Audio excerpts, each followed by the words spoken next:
it was during that time where he was a free agent, and Right. both sides were trying to sign him. Mm. So basically, Steph basically offers to sleep with him. She's like, "Oh, I get a big sign-on bonus, if you will." I forget the exact verbiage, but it was Right. and this is the reason that when he showed up on the Raw brand, Triple H Shut it down. shut it down, made sure it wasn't gonna go nowhere.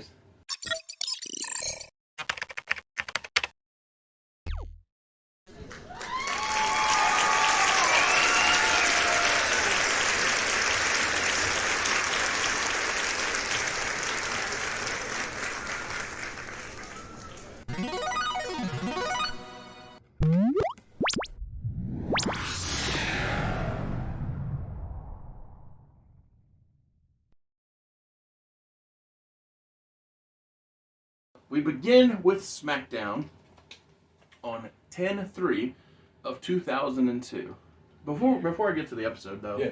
I want to say it is just a bit of a weight lifted to me when I don't have to book a whole pay-per-view. Like, I have half of a UK pay-per-view, but nobody cares about UK pay-per-views. I don't even know if the UK cared about UK pay-per-views. Back then they didn't. They really do now. Oh yeah. Nowadays, in the modern era, yeah, they're like legit. They're talking about putting Mania, Yeah. which I think every pay-per-view should happen in the UK. It starts. I feel like they should happen in any country that's not the United exactly States. anywhere that's not America, so it can start early and end early, and I can get to bed on time. My goodness. So good. Oh. I woke up at 1 o'clock today, thinking, "Oh man, so I gotta wait 7 hours." I'm like, "Nope. Hold up a second. Money in the Bank. That's 3. Oh, so good. Man. So good. I went to get some lunch, came back, slapped on Peacock, put my feet up, and just watched all of Money in the Bank. Great pay-per-view. Yeah, it was very enjoyable. Yeah. Even if LA Knight didn't win the Money in the Bank, then I'm not bitter. It's okay. Yeah, me neither. Yeah. I agree with Triple H in the idea that LA Knight Mm-hmm. isn't done. Like, Right. it's just the beginning. Nor should it be. So, the And show. you know what? I like Damian Priest. So good for Damian. Oh, absolutely. There was only one man in that entire match I would have had a problem with winning. Logan Paul. Well, that is correct. And even then, I could understand the argument being made. I could justify it. That does not mean I would like it. Exactly. Yes. Same here. I could justify it, but don't mean I like it. I like that. But honestly, literally, it's one of those few Money in the Banks where I'm like, yeah, any one of them could win, and they would all benefit from the rub. Yes. Yeah. So- I thought that was good. So I was just talking about how that Mhm. the ending, right? I said, how did I bring up ending in the story? I don't know. I know the end of something came up. Yeah. It doesn't matter. Yeah. But It'll come to my us. point is, tonight's SmackDown begins with the end of the AEW Cruiserweight Tag Team titles. Okay. So, for weeks now, probably months now even, weeks at least, maybe a month, Matt Hardy, No, it's been about 2 months. You're right. okay, yeah.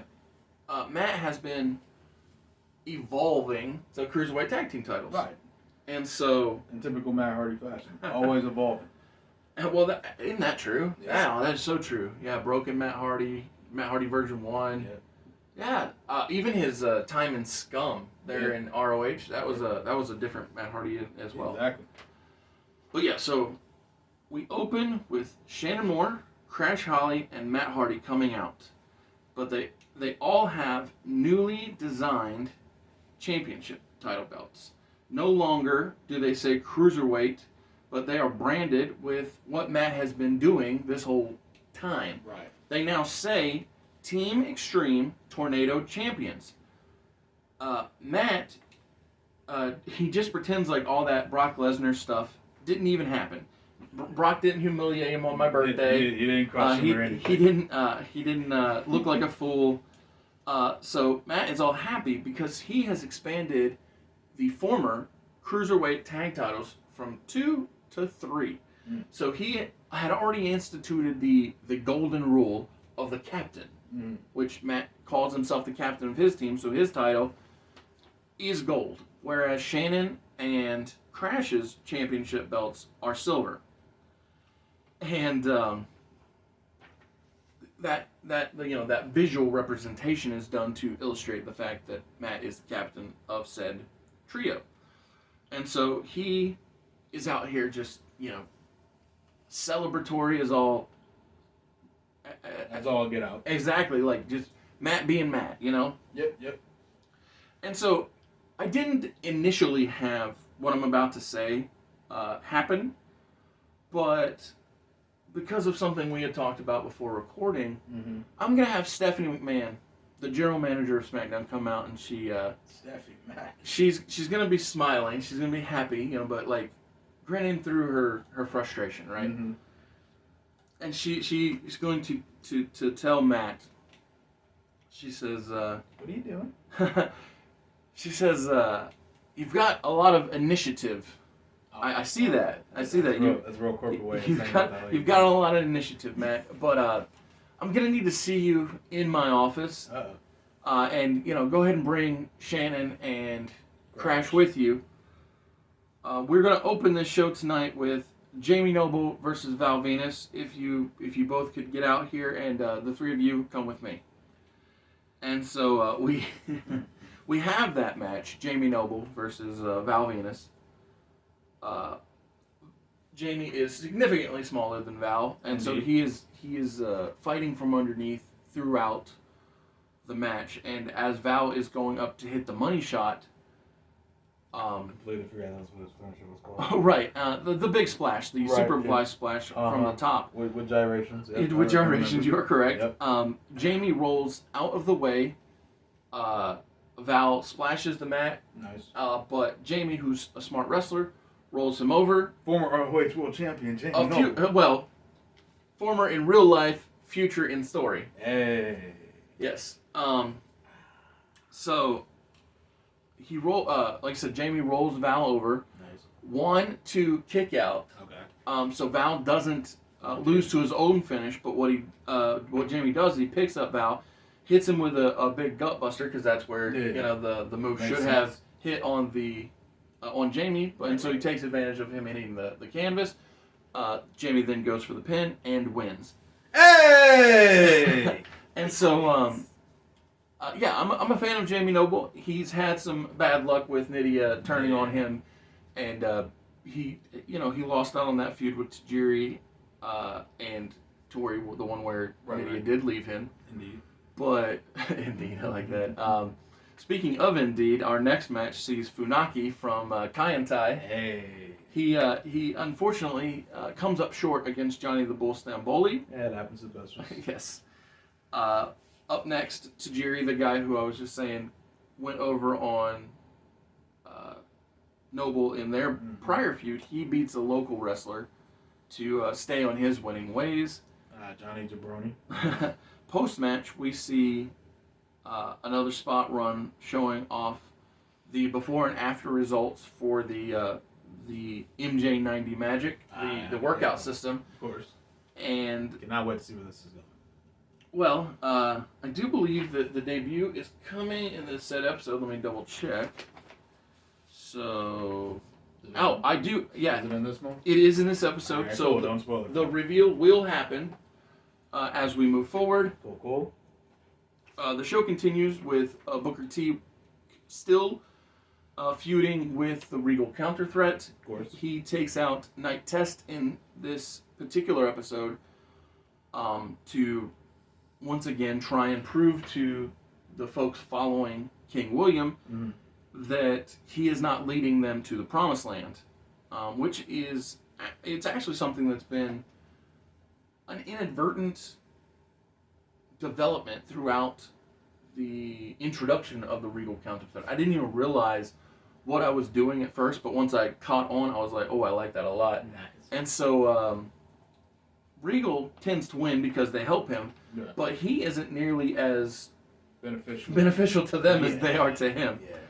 And so post-match, Eddie Guerrero cuts a promo about how he is going to humiliate King Willie in his home country I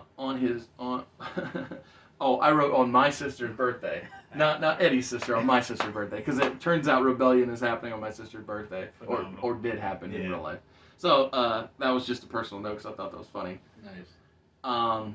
So Eddie stays out after his promo is cut and joins the commentary team of Taz and Cole. Nice. Because he knows something that we, the audience, don't know. So if you remember, we ended last episode with Big Evil Chuck Palumbo. Mm-hmm. Oh. No. Disregard. Just kidding. So, the reason Eddie is staying out on commentary is because his best friend, Rey Mysterio, is defending the World Television title against Big Evil Chuck Palumbo here in the main event. So, I have a bad habit of, or a habit, I won't say it's bad, but I have a habit of doing the big guy versus the little guy match. Like I said, you really do like that. I did it with Jamie and Val, Funaki and Johnny, and now the main event is Rey Mysterio versus Chuck Palumbo. Right. So, Rey Mysterio is doing all kinds of great Rey Mysterio stuff. As he should. Yeah, because he's great at that wrestling thing. But as the match goes on, and as we get closer to the finish, Eddie Guerrero is not the only Guerrero that is out at ringside. Chavo makes his way out, and, Eddie, being funny and having a good time, he's like, oh, Chavito, he's here, family, all that. Family! But, even though Eddie is happy to see Chavo is unhappy with the relationship between Rey and Eddie. Interesting. And in the climax of the match, Chavo Guerrero, he helps not so much Chuck Palumbo win, but helps Rey Mysterio lose the title to Chuck Palumbo. And so it just... the reason I did it this way is I felt like Chavo, well, not only was I not using him to his fullest potential, because Chavo's a great heel, Indeed. but I wanted Rey to have somewhere to go post losing the TV title. Right. And so with that, it's just natural that Rey's next feud will be against Chavo. You know what? I'm with it. And that gives Chuck the ability to go through and continue the telling of the Open TV Challenge storyline, while, now, granted, Rey will attempt to get his title back. Right, but it won't be like immediately. I just want him to have somewhere, a story to go into. Just keeping those plates in the air and spinning. So that is my SmackDown for 10/3 of 2002,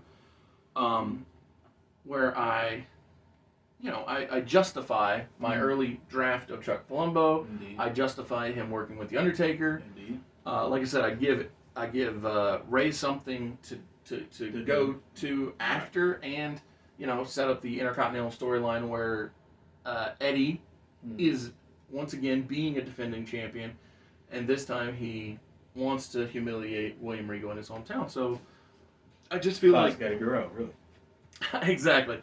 And so it's just it's good stuff for this very laid-back version of SmackDown, where I don't have to be building toward a big-time pay-per-view. We're now going to the Monday Night Raw, which the 7th? Yep, the 7th. All right, yeah, 10/7 of 2002. Good math, sir. Good math. So we start off the show.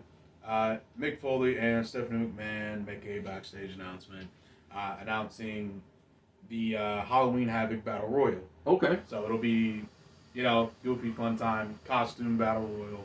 Everyone's real excited. All the wrestlers will dress up and then attempt to throw each other over the top rope. But Mick, classic Mick Foley, always thinking of the wrestlers, is like, you know what, I want to do something special for this. And since this is the first AEW Halloween Havoc, we want to make this Halloween Battle Royal a number one contendership to determine the third competitor in a triple threat match, including the United States Champion Christian and the Heartbreak Kid Shawn Michaels. So, the winner of the Battle Royal will be placed in that triple threat to determine the number one contender for the AEW World Heavyweight Championship. So, Shawn gets in because he's Shawn Michaels, and Christian gets in because he's U.S. champion?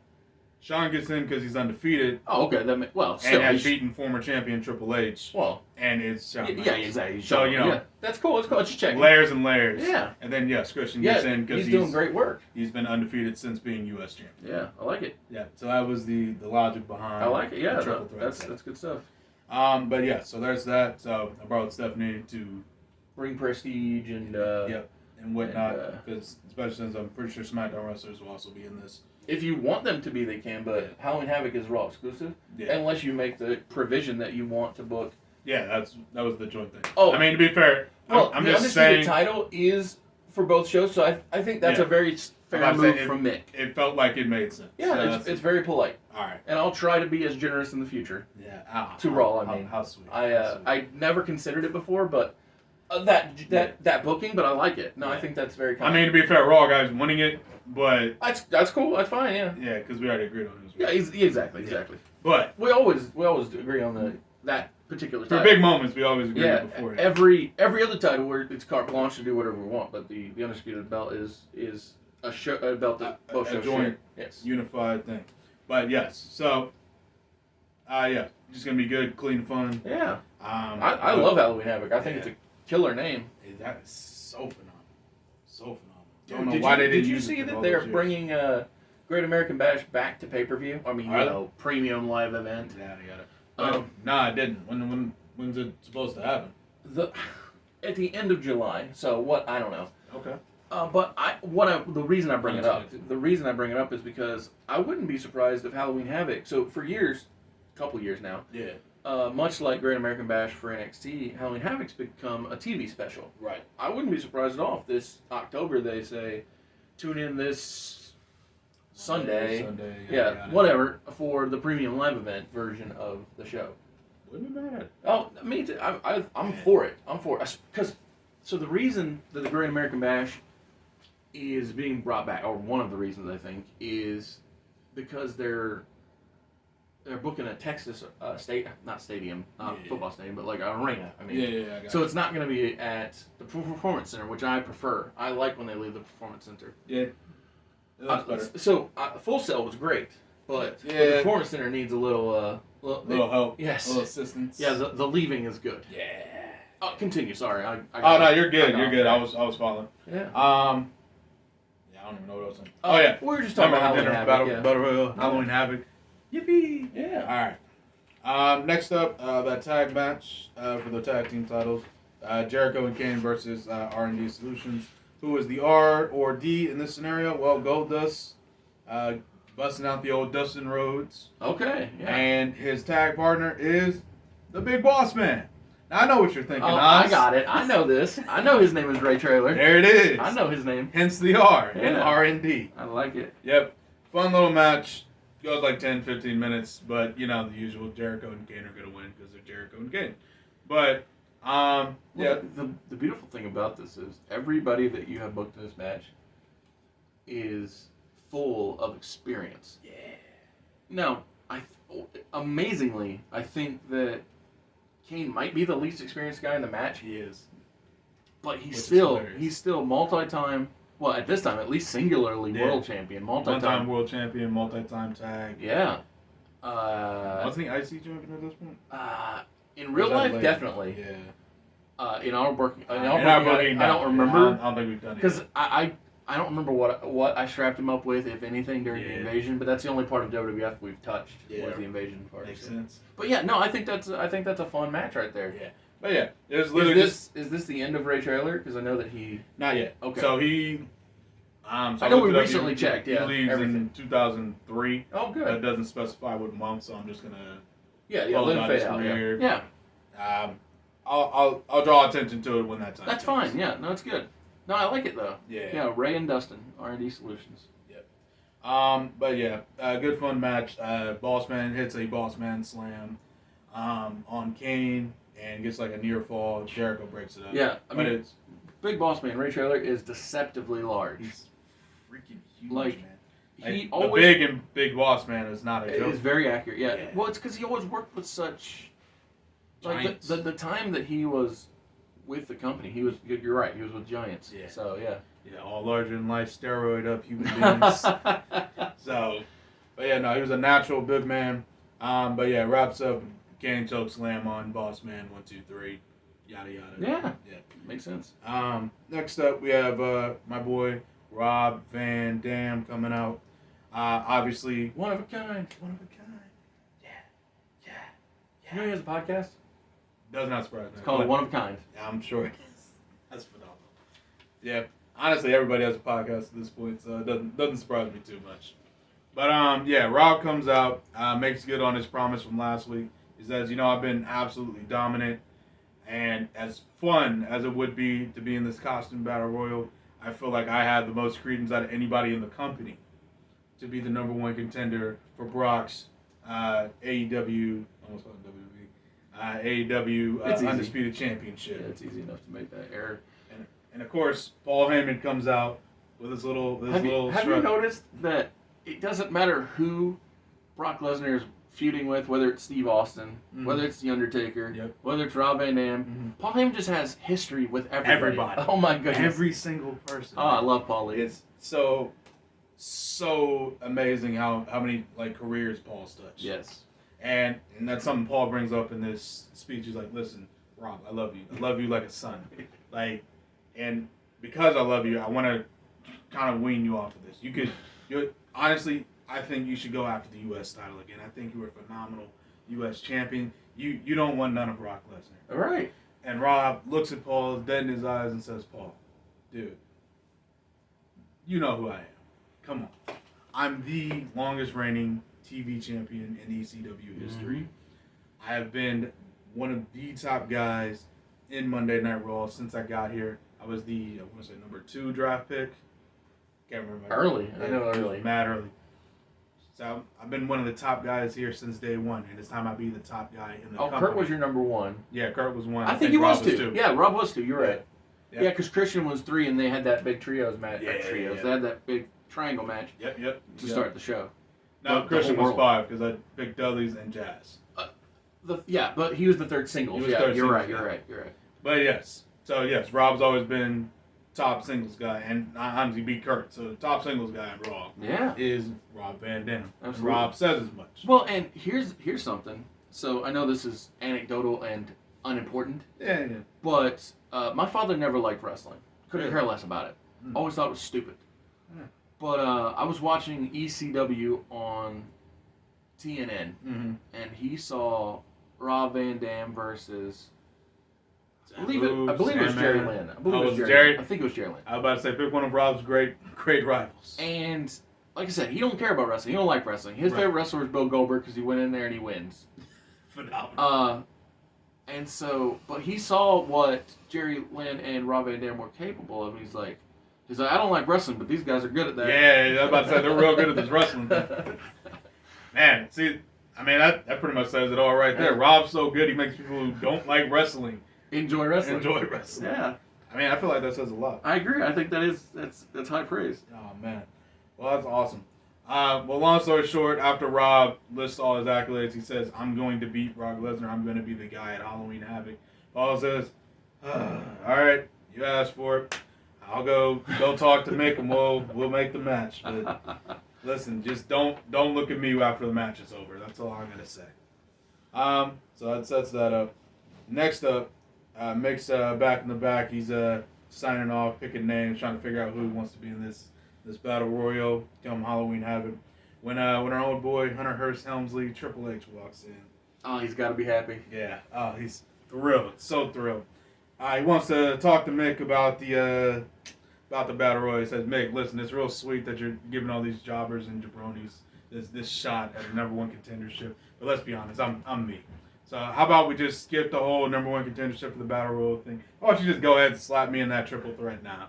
That makes sense. Yeah. I'm the ex champion. Yeah. I'm the man. And Mick says, "No, absolutely not." But so he's the last man to hold Big Gold and Big Eagle, and the first man to hold the undisputed title. Yeah. Exactly.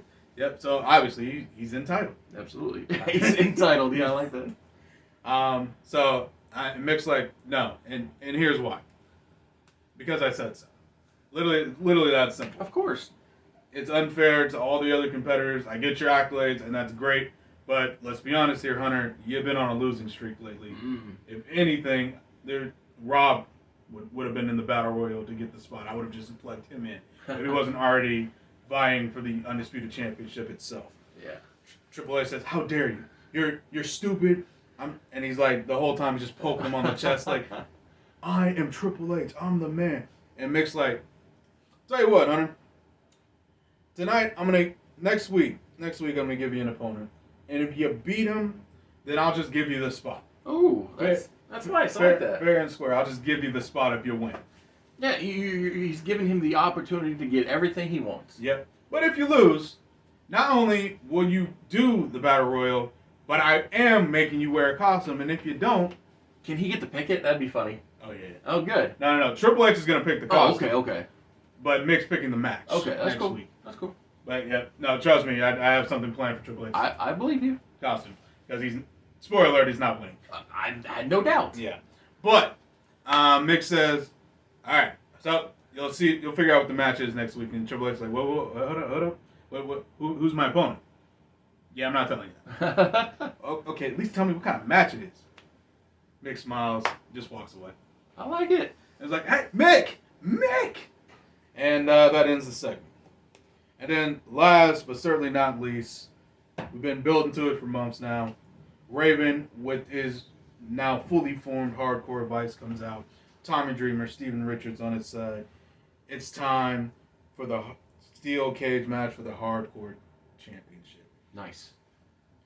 So Raven versus Raven with Hardcore Vice versus Angle with Stacy. And before Angle even gets into the cage, Richards and Dreamer are on his ass. Like, they pull him out, they beat the crap out of him before he even gets in the cage. Is Raven sitting in the corner? Exactly. You already know. Because he's still hurt from his match with Brock Lesnar. Of course he is, yeah. So he's sitting here trying to recover. His ribs are still taped up, knees bandaged up heavy. And so he's just watching while his henchmen lay waste to our hardcore hero. Well, and the thing is, both of the henchmen are really good wrestlers in and of their own right. Exactly. So both that really, icons, both legends. Yeah, that it really helps lend a credence to their abilities. Now, granted, nobody equals Kurt Angle. Yeah, I'm about to say. In his personal I'm about accolades. to say four people equal to Kurt Angle. So. I think the three of these are getting awfully close. Yeah, but you're gonna need a fourth. Yeah, definitely gonna need another body. But yeah, they beat the absolute mess out of Angle, and then when Raven says, "Okay, that's good, go ahead and roll him in." Yeah, I'm ready to go. Yep. Bell rings. Raven just goes for the cover. Kurt, being the hero he is, kicks out at 2, and then we're off to the races here. And just throughout the match, it's pretty much Kurt finally getting his hands on Raven. Raven kind of realizing maybe the steel cage wasn't the best idea because he's being bounced off the cage left and right. Kurt is just suplexing him, and he's like, "All right, how many suplex variations?" So can I get? I've seen not an insignificant number of Kurt Angle cage matches. Yes, yeah, but same there's one that really stands out to me as a definitive cage match that has Kurt Angle. Probably thinking the same one, but well, it's where Kurt Angle puts over Samoa Joe, and he wins his first TNA World Championship. I long and still will to this day. If we can make it to Samoa Joe getting to the company, man, I 100% would put the world title on him. Because, that's the first thing I was doing. So, Samoa Joe is former Ring of Honor World Champion, Yep. former TNA World Champion, Yep. and should have been WWE World Champion to round out that triple crown. Yeah. Well, I don't care whether it be AJ for the World Heavyweight or that's Brock Lesnar right, for the he did Universal. both. Yes. So you could have literally did it all. Yes, it was definitely a possibility. And so I forgot all about the AJ feud. Yes. Winner. Oh my lord! But yeah, so I just dropped the ball when it comes to Kurt Angle and cage matches, he's had some good ones. Absolute legend.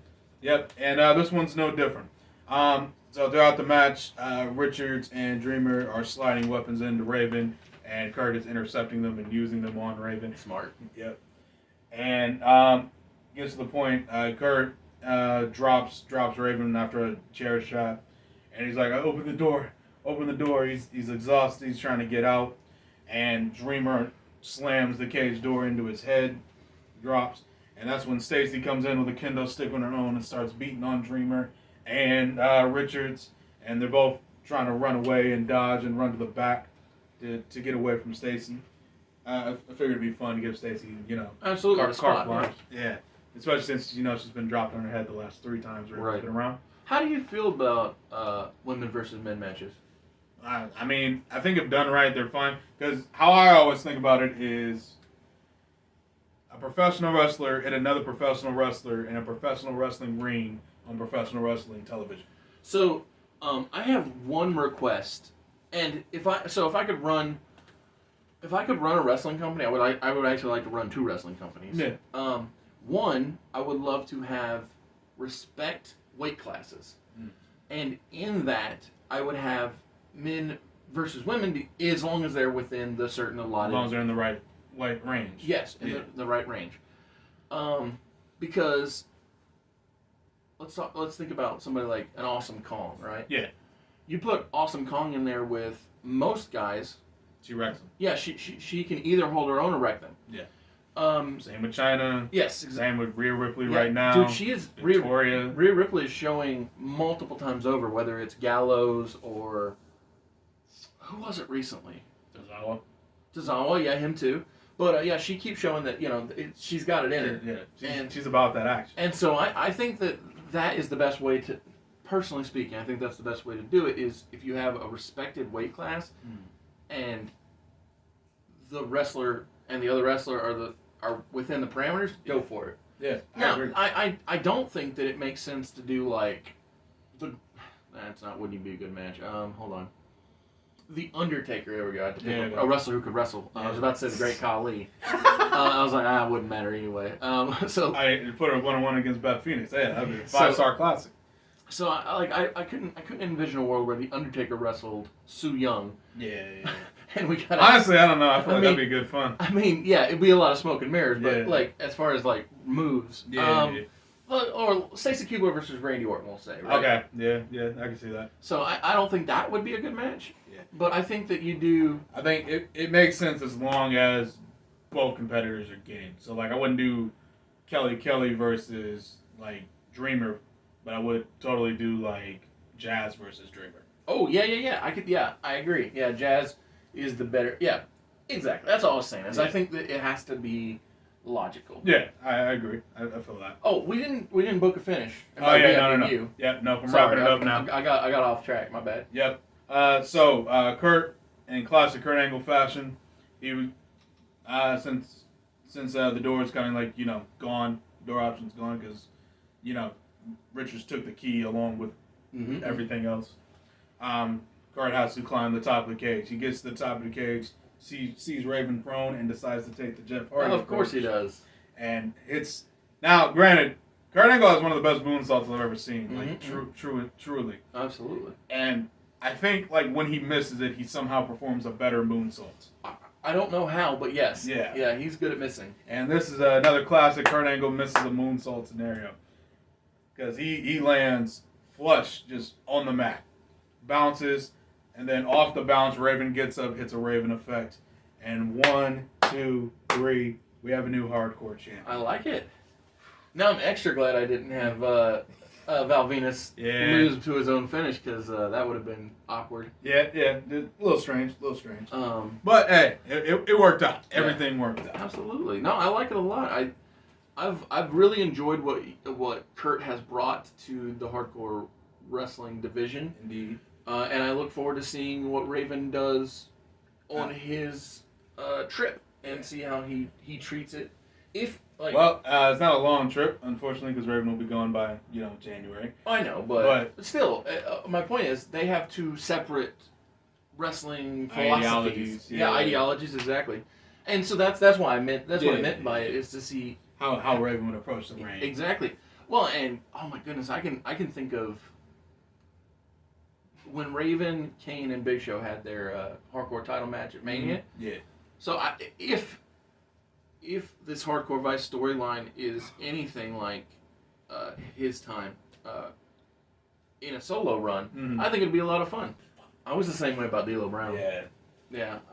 I hated that I made him such a loser. Yeah. Speaking of D'Lo Brown being a loser, Chuck Palumbo opens tonight's episode of SmackDown for the often done bookending of the TV title ending and beginning SmackDowns.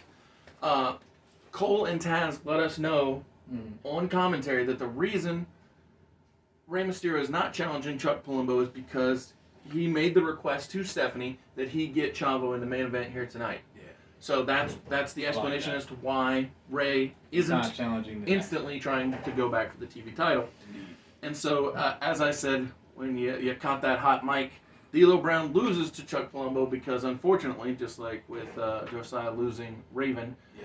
I also lose D'Lo Brown in early 2003. So I,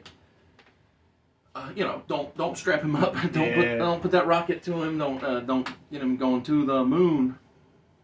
But what he does do is be an excellent wrestler who helps other wrestlers look excellent. Yeah, exactly.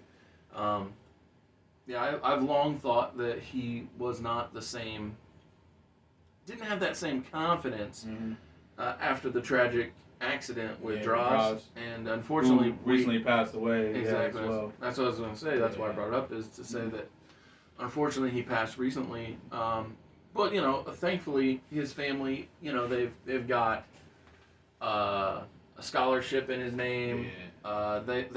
They said how that, and which we all have seen, that he stayed very positive even in this very negative he state seemed like of life. Yeah, he seemed like a really great dude who could have easily just been very, no shame in the dead here, but very similar to British Bulldog. Oh, well, Dynamite too. Dynamite was very. Sorry, not Bulldog. I meant Dynamite. Oh, it's okay. He was a Bulldog. He was a Bulldog. Yeah. So hence the thought process. But he could have easily just been a really bitter, upset, and he just was very positive. Absolutely. Grateful. I think he regained some of the feeling in his upper body too, which is awesome. Yeah, that's. Yeah, but yeah, he was a great guy, and like I said, sad to hear his passing. Same. LOD 2000 reunion. Yeah. But yeah, so D'Lo he puts over Chuck Palumbo in the opening match of the contest or the night. I mean. Yep. And like I said, because we on commentary let everybody know that in the main event tonight is Chavo Guerrero versus Rey Mysterio. After we get back from the break, we hear "Ooh, Chavo," and Chavo comes out. But before Chavo can even finish getting to the ring, Eddie comes out. He doesn't. Chavo hasn't gotten into the ring. Yeah. Eddie doesn't have his music play. Yeah. He doesn't even bring his Intercontinental title with him. Okay. That's how serious Eddie is being right now. Wow. So Eddie confronts Chavo and he's begging him. He says, just apologize to Rey. Yeah. He said he's family. You didn't. This isn't the way we do things. It's family business.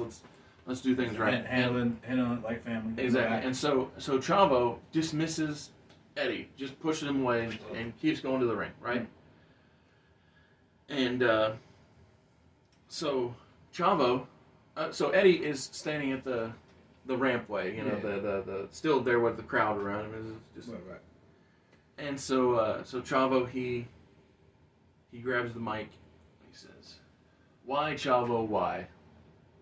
And then he points to the Tron, to the video screen, and he says, "Main event, Chavo Guerrero versus Rey Mysterio." Sits down the mic, walks away, and it's just to prove a point that even though he did a bad thing, he gets what he wants out of it. Right. And by that I mean the respect and the extra paycheck that comes with being in the main event. Absolutely. And so Chavo bumps Eddie's shoulder when he walks back up the ramp. The disrespect. And Eddie he's flustered. He's in his own head. And we hear William Regal's music hit before we once again go to cut to commercial break. So we come back from the break, and King William is at ringside with all of the rest of the Regal counter threat. Night Test, Bishop Storm, but in ring is Rook. And Queen Terry. Yeah, right. But in ring is Rook Nowinski, Ding Ding, against Eddie Guerrero. Huh. The reason for this is because, again, Eddie, last episode, said that he wanted to humiliate William Regal at Rebellion. Right. And so, to me, it makes sense that the Regal counter threat is trying to use the fact that Eddie's head's not in the game to their advantage. Yeah, of course, take advantage of that. But, however, there's a bit of a problem. Okay. Eddie, while, yes, is concerned with Chavo and Ray, is more mad at Chavo than he is concerned for Ray. And so he is hyper aggressive in the match. So again, the thought process from the Regal counter threat is, we can take advantage of him being distracted. Yeah.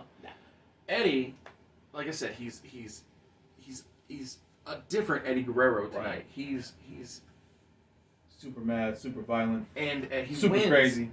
I like that. Oh man, I wish I had super crazy. Yeah. Speaking of that, I don't plan on booking the Mexicools. Yeah, we already talked about this. Like I love all three of the guys. Psychosis, Super Crazy, and Juventud Guerrero. I think they're all great. But they were just smacked together because they were Mexican. Oh yes, exactly. But I mean the lawnmower riding gimmick. I don't plan on ever doing that. Yep. I'm with you. So my point is, Eddie wins because he is more aggressive than they violent. ever expected, Right. and so he goes over in a very convincing way. And so, Good stuff. So with that, we once again show that William Regal, King William, is not the benefit to his followers. Yeah. And so Eddie storms out, in not quite the heel, I'm your poppy, Eddie, but getting closer to that than we do the haha. Walking more with his shoulders, got the energy. And so next up, everything everybody's cleared out. None more the faction warfares. We got Jamie Noble versus Billy Kidman in a equally fast-paced, equally technical cruiserweight action. Yeah, I can see that for those two guys. The thing is, though, that Billy Kidman is well on his way to picking up the victory when he goes up to hit the shooting star press. Right. And we have a repeat from last week where Jamie Noble outsmarts the flying finish, dodges it, and instead of going for the pin this time, instantly picks up Billy Kidman, hits the gut buster, and then pins him. Play. Exactly, and then he pins him immediately, hooking both legs. 1, 2, 3. Jamie Noble goes over. Brilliant. So seeing a pattern. Yeah. Well, he figures out. He's like, wait, that worked. Let's just keep doing that. Exactly. And so it's like 100% successful. It's like when you're on a hot streak, you're like, let's keep going. Let's keep running. And so Brilliant. And so hey, Jamie Noble victories are always a win in my book. Oh, I agree. I think Jamie Noble, yes, former Ring of Honor World Champion, but I think that he is such a believable wrestler that I think that he could have in another world been a top guy. I agree. So definitely agree. Next up, we got a match. This is more of a picture-in-picture match. Okay. So we've got Funaki versus Val Venus. Cool. But that's not really what's playing out on the screen, right? Right. So while that match is happening, we see Eddie in the back. Once again, aggressive. Once again, not quite I'm your poppy, but he's confronting Chavo. Right. And he says to him, he's like, you don't have to do this match tonight in the main event. Yeah. And Chavo tells him, all you have to do is tell Ray not to come out, and there won't be a match. But I'm going out to the main event, and one way or another, I'm in the main event. Whether he's there or not, I'm there. And so Val Venus wins over Funaki, but nobody cared because that's not what was playing out. That wasn't the narrative of the show. Gotcha. So because of Rook Nowinski coming up short against Eddie, Right. in the semi-main event match, nobody from the Regal counter threat comes out to be at the side of Bishop Storm when he wrestles Booker T. Ooh. And so Rough one. with that, we see potentially the best Lance Storm match we've seen throughout all of Alpha Entertainment Worldwide. So in the WCW rebooking, we made him a World Heavyweight Champion. Yeah, as we should. Because Lance Storm's a great wrestler. Yeah. But here he's been Cruiserweight Champion, but he struggled to break through to more. The heavyweight scene. If you will. And so this is, like I said, it's his best match. He almost has Booker tap a couple of times to his Boston Crab, but babyface reached. Yeah, Booker's got those long limbs, Yeah, and so he makes it to the ropes, and upon Booker finishing with his big scissors kick, right, Booker T looks down at Lance and Bishop Storm, and he says, Lance, I know what you got. Right. You showed everybody what you got. What's Regal got? And he just walks away. And so, off air, I got to tell you an interesting thing about this whole situation. So, post match, after as Booker's walking away, we see a MJ90 Magic ad spot running. It says MJ will be live next week to change your life. Woo! And because again, all the spots are showing the befores and afters, the what could be. So what you are versus what you can be. Exactly. And so in the main event, just like we've seen countless times in the real world, Chavo Guerrero wrestles Rey Mysterio because Eddie Guerrero does not talk Rey out of this. So he's coming to the ring with him. He's like, Rey. And Rey's like, I know, but I got to do this. Got it. Got to handle my business. And so I love Chavo. Mm-hmm. Keep that in mind. But okay. This is the build of Chavo Guerrero. It's not the making of Chavo Guerrero. I get you. So Rey Mysterio goes over in the main event clean over Chavo because he is the made man. He's the man who ended Mark Henry's television title reign. He has been nothing but a top guy since he's been here. He beat Hulk Hogan. Like, Rey Mysterio is just Rey Mysterio, whereas Chavo Guerrero is on the ascent. Right. But, he's on the up. Yes, Rey Mysterio. It's hard to beat. Listen, you don't need to convince me that Rey Mysterio's winning. That's my guy. Oh, absolutely. I just want to clarify that, it's not, I'm not trying to diminish Chavo, but I just want to let everybody know that this is a slow burn. Yes. This will not be an overnight thing. Oh, because I'm excited for where Chavo's going. Hey, I'm with it. So those Guerreros, they're good TV. So absolutely.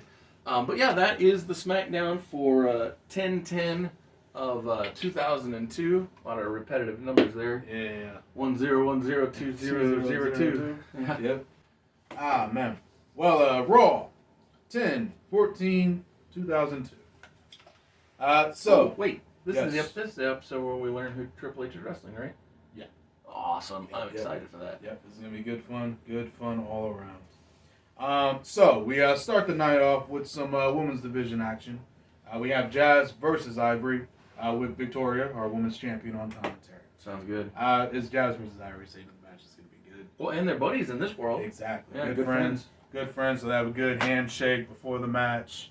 And good handshake after the match, but it does end with Jazz winning because she's on the warpath. She wants Victoria. Makes sense. And the whole time on commentary, Victoria is like, yeah, okay, listen, Jazz was a great women's champion and all. She did what she could. For her time. Yeah, for her time. Exactly. She did what she could before I got here. But now that I'm here, let's forget about Jazz. Jazz is the past. Jazz can go back to the bingo halls, go back to just being a valet, just being another pretty face on the roster, and I'll handle the big girl work from this point on. I like that. Yeah. So, Victoria, I love Victoria. Yeah, she's great. But yeah, after the match, obviously, Jazz shakes Ivory's hand and then says, I'm coming for that title. That's going to be me again. And then obviously it's just no. the casual back and forth that you get if somebody was on commentary. Oh yeah, absolutely. But that's pretty much the segment. Just to have that. Obviously, I always love having Ivory on TV. Yeah. So, give a moment. Speaking of getting people on TV, we have Nydia versus Jacqueline, and It's Ladies' Night Part 2. pretty much. Yeah, we like to start off big with the women here in AEW, unlike the real life AEW. And this is a nice little back and forth match. Nydia really finding her feet on Raw, going against somebody who's been on Raw since the beginning in Jacqueline. And good back and forth match. Jacqueline does win, but Nydia puts in a good showing for herself, much like she did with Jazz. Somebody that is slowly garnering respect in the locker room since being traded, and will hopefully find her feet over time. But as of now, gives Jacqueline a great showing and a big win. Well, it's funny, you talking about Nydia reminded me that I have not booked Maven in a hot minute. So I forgot about Maven. yeah, so he and she, they were the first winners of Tough Tough Enough. enough, yeah. And That reality show that nobody remembers. well, the problem was, I'm not anti. I think Maven's a fine wrestler. Yeah. He's not a very good character. No. Like I think- the biggest thing he ever did was drop kick the Undertaker. That was the only thing he did. Yeah. I and honestly can't remember if he did anything else. I'm about to say, you got something? Please. nothing that stands out. No, that's the problem. Yeah, like, I and can't that's even- partially why I struggle to book him. Yeah. Like, You have nothing to go off of. yeah, like I said, I'm not anti his work. He's fine. He's a fine wrestler. He seems like a fine human being. No, Like, he's a I've- lovely guy. I've listened to him do multiple. I wouldn't even call them shoot interviews. There's conversations, Yeah. and he just seems like a nice fella. Yeah. He's a guy you want to sit and have a drink with. But Yeah, like, exactly, he's- but that's the he's thing. cool. Is like it's hard for me to figure out what am I like. I don't know what to do with that. Like Yeah. Not much to go on. if let's say for instance, I had Hala Hala Teddy Long Yeah, play a play. general manager. Yeah. I could see them hanging out in the back. Oh yeah, know? that would be great. But like, However, I we're just like, I don't what, see him hanging out with 3-4 years Steph. off. Yeah. Honestly, Uh, you could hang out with Mick. I feel like Mick would be good banter with him, but like I don't know. Like but yeah, whatever. yeah, it's just Maven. yeah, nice guy though. Nice Yeah. guy. Love him. He's good at taking pinfalls. That's usually what I do with him. Yeah. Well, be that way sometimes. Sorry, what's next? I forgot honestly. Yeah, so- Jackie won. Jackie won. Good. Next segment, we have Too Cool versus the Dudley Boys. Obviously, Dudley Boys called. This is actually a storied feud at this point. Yeah, I was about to say this is pretty much I think the longest tag rivalry in Raw. Yep. Actually, yeah, most definitely is. Yep. The next closest was Dudley's and the Outsiders, and that one was a one and done. Yep. Where the Outsiders got pieced Well, out. Yep. So, Dudley's and Too Cool is officially my longest. That's awesome. Yeah. It's awesome. You don't even think about this stuff in your book. You're just like, yeah, these two just kind of belong together. We'll Absolutely. just go with it. Yeah. But Two real good teams right there.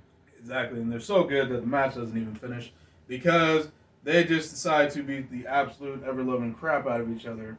So it's very chaotic, very, very classic Raw fashion, very chaotic. No control. The ref. So it starts out like a regular traditional tag match, but then quickly devolves when the Dudleys come in attacking Scotty. So of course Keish comes in. Ref's trying to control them. Both teams just push the ref out the way. So the ref's like, okay, screw this. Ring the bell. Just stop it. So it's funny. I now see why you opened with two solid matches. Yeah. Is that way you can do this screwy finish. Exactly. I like Do this that. chaos crap.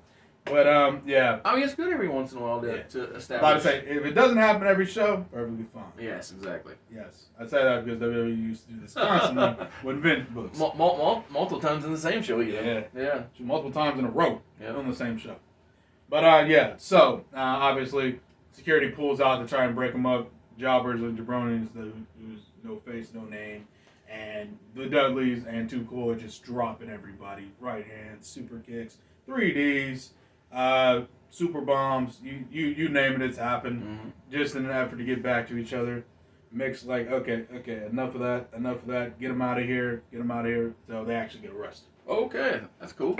So all four guys are arrested. They're going to jail. They're out of here for the night. After Commercial break. Foley comes out and says, "Okay, so that was absolutely ridiculous. I do apologize for the lack of control we showed here on Monday Night Raw.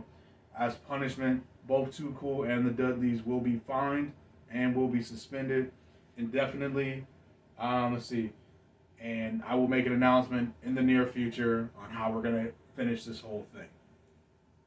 So, suspended, fines, levied, etc., etc. Mick will figure out a solution to the situation at a later time. Yeah. Yep. So I'm sure this. Well, Yeah. you finished your promo, so I know Yeah, that yeah, ain't how it ended. But No, when you had him come out, Mm-hmm. I almost had a fear. Yes. Fear might be the wrong word. I had this feeling Mm-hmm. that is Mick going to break these teams up? He's going to be like, "Oh, you guys can't team because you can't be trusted." But I like what you did better because I was like, "Oh man, that would be drastic." But I was kind of thinking about how they drastically split so many teams in the original draft. Mhm. It's kind of why I thought of that, which we didn't do, obviously. Yeah, we went out we of our said, way "Hey," to not do that. we said, "Hey, is that a team? I would like that team, please." Yeah, especially because like I really appreciate tag team wrestling, and I Oh, think that's same, because yeah. I'm such an AEW fan. Absolutely. So like, I feel like the medium's great. Also, like some of the best storylines going right now involve tag teams. Dude, a freaking night one of WrestleMania ended with a tag match. And then with a tag match. The Main event of Money in the Bank that just happened. I was about to say, at time of recording. Yeah. And it ended in a tag match. What was the finish of Backlash? Was that? Backlash was. I thought it was. Nope, that was a singles match. Okay, Yeah. but still, they've been a lot of high profile. Yeah, tag high matches. profile tag matches, and that's in AEW. That's in WWE, which is And Japan's always had And high Japan. profile tags. they've been exactly. So tag team wrestling is an art form that, ironically, despite being great, is very underappreciated. So Dusty Rhodes loved bragging about how when he was booking the NWA, Mhm. he would sell out one town with Flair on top and another town with the Road Warriors on Yeah. top. Because that's what That's if you're over, you're over. Yeah, I'm about to say being over is being over. That's exactly how it is. But and these two are the most over tag teams, at least in my mind. Yeah. And in the company. Well, you Much treated them so good. less- right, Yeah. and both being And in the case of both, they have pre-established partnerships before Mhm. we even took over the I'm about to books. say, so we didn't even need Yeah. to slap them together. So Yeah. it doesn't even feel thrown together. It feels like a well-established unit, Yes. if you will. So after that, it's finally time for the part I was so excited about. Yeah, I'm curious. Triple H's opponent. So Triple H comes out, spits his water, game. He's like, I don't care who my opponent is. Because when was this triple threat? The week after? I don't The week know. after Halloween Havoc.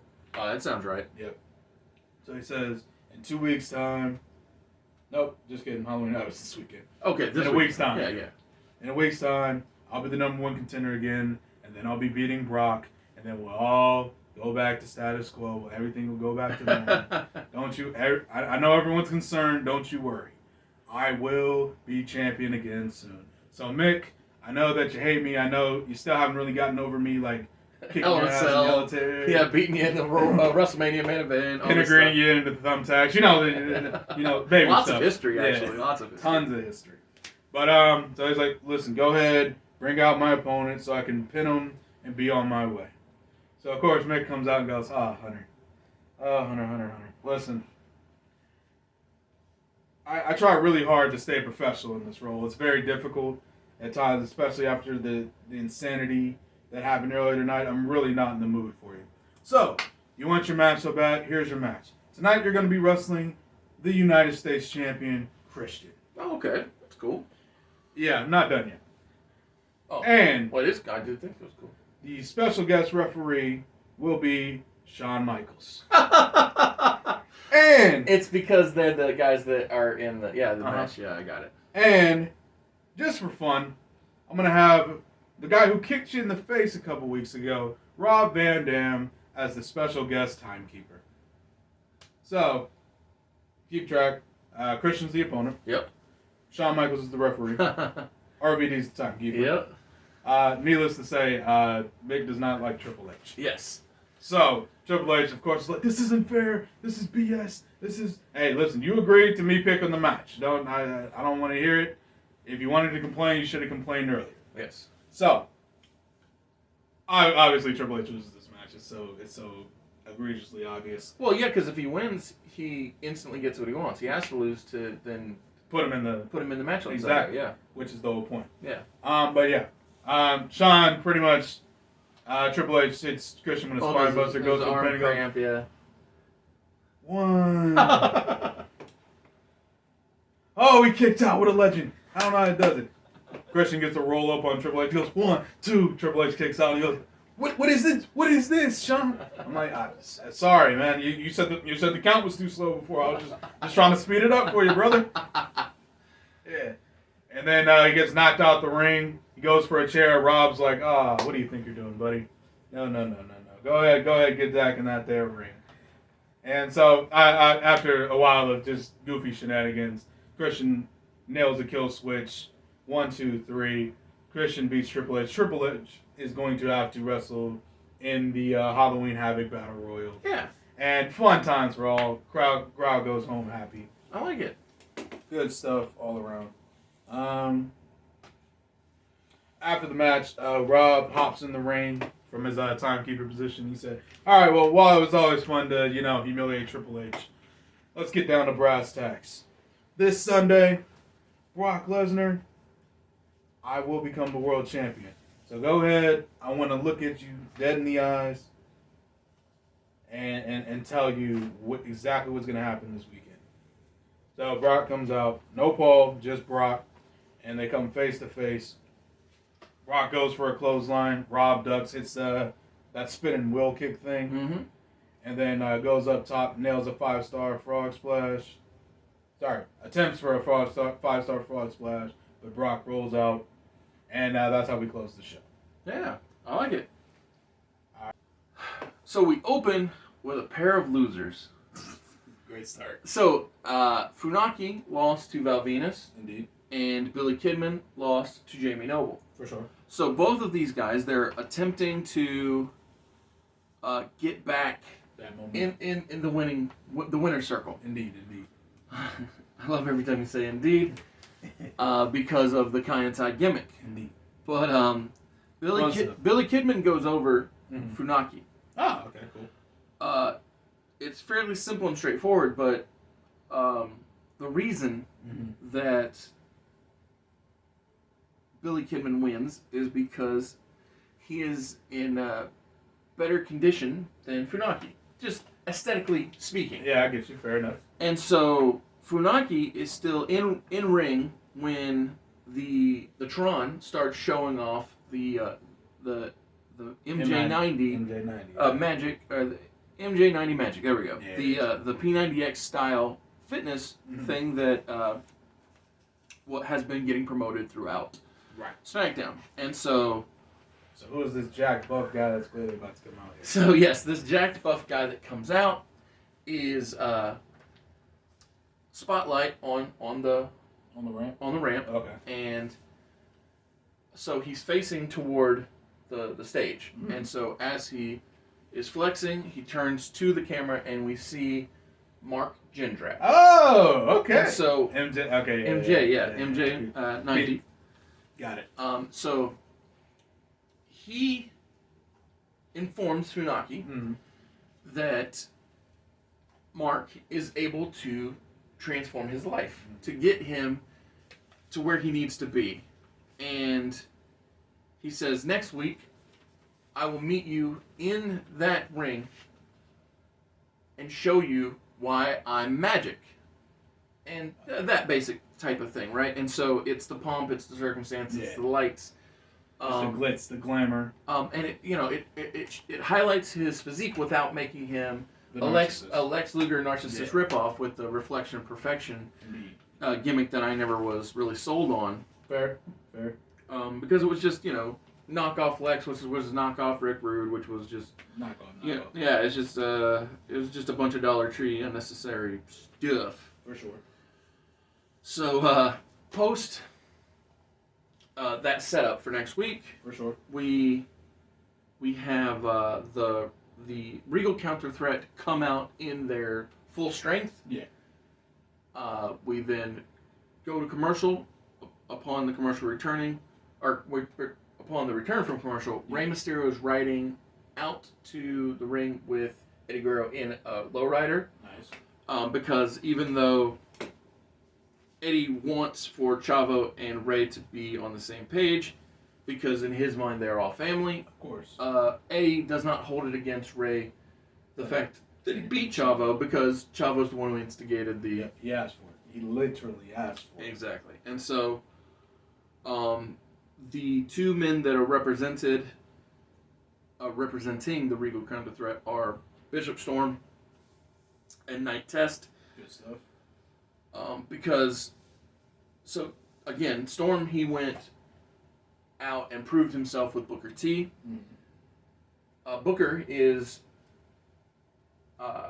coming out and watching mid-match because he just feels like Storm is not being appreciated. Of course. But he's not the only one out there with his eyes on the match, because Chavo is up in a box seat and he's looking down on the thing, paying close attention. And so it's just so many plates are spinning within this. And so Eddie wins because when he notices that Chavo is up there, he once again he has that fire, that Latino gets heat. a little angry. Yeah, it gets hot on the collar. And so so Chavo, he celebrates, whereas Booker, he doesn't celebrate the fact that Lance Storm lost. He shakes his head and he walks out. And so once all the melodrama has cooled off, we have the return of Matt Hardy and his Mattitude followers. They have the trios titles, the gold and the two silvers. Indeed. But Matt, he says that he says to Taz and Cole, he leans over and he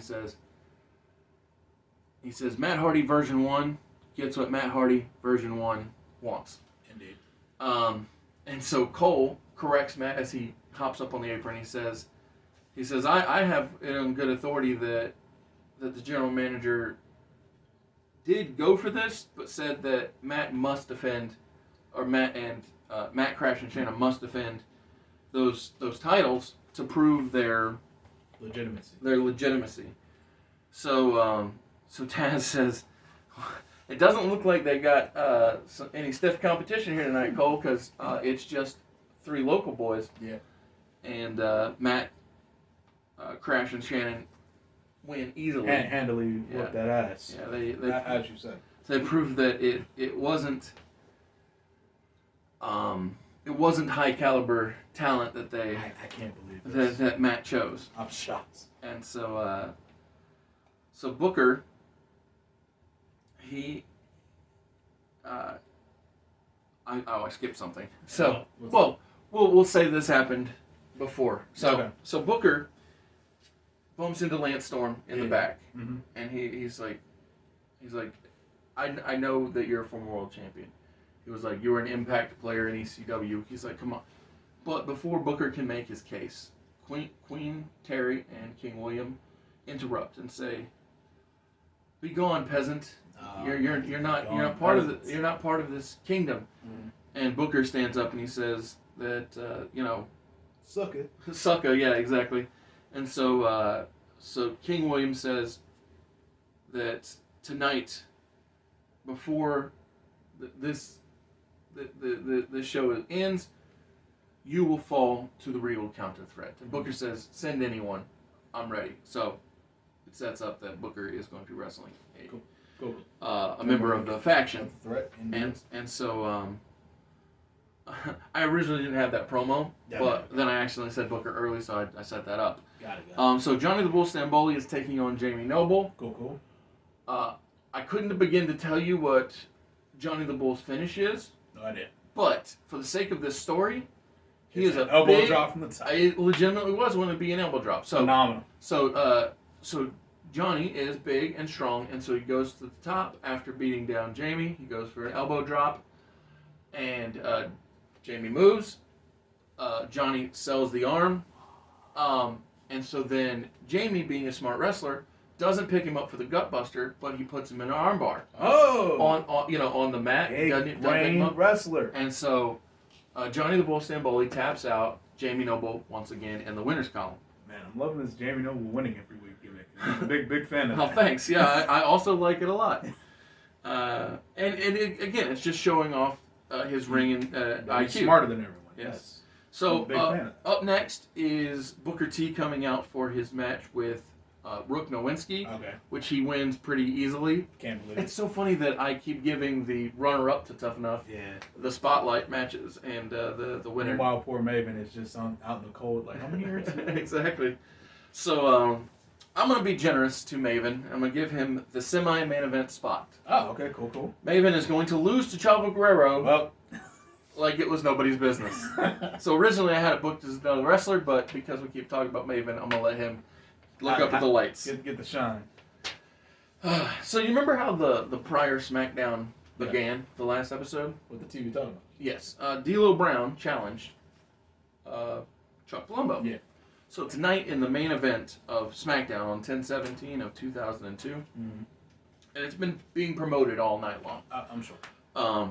The first ever television champion, Mark Henry, Mhm. is challenging the current television champion, Chuck Palumbo. Okay. And so we got hoss fight galore. I'm about to say, I'm just thinking of this fight, and it's like, wow, Big E's wet dream. This is the big meaty men slapping meat. Exactly.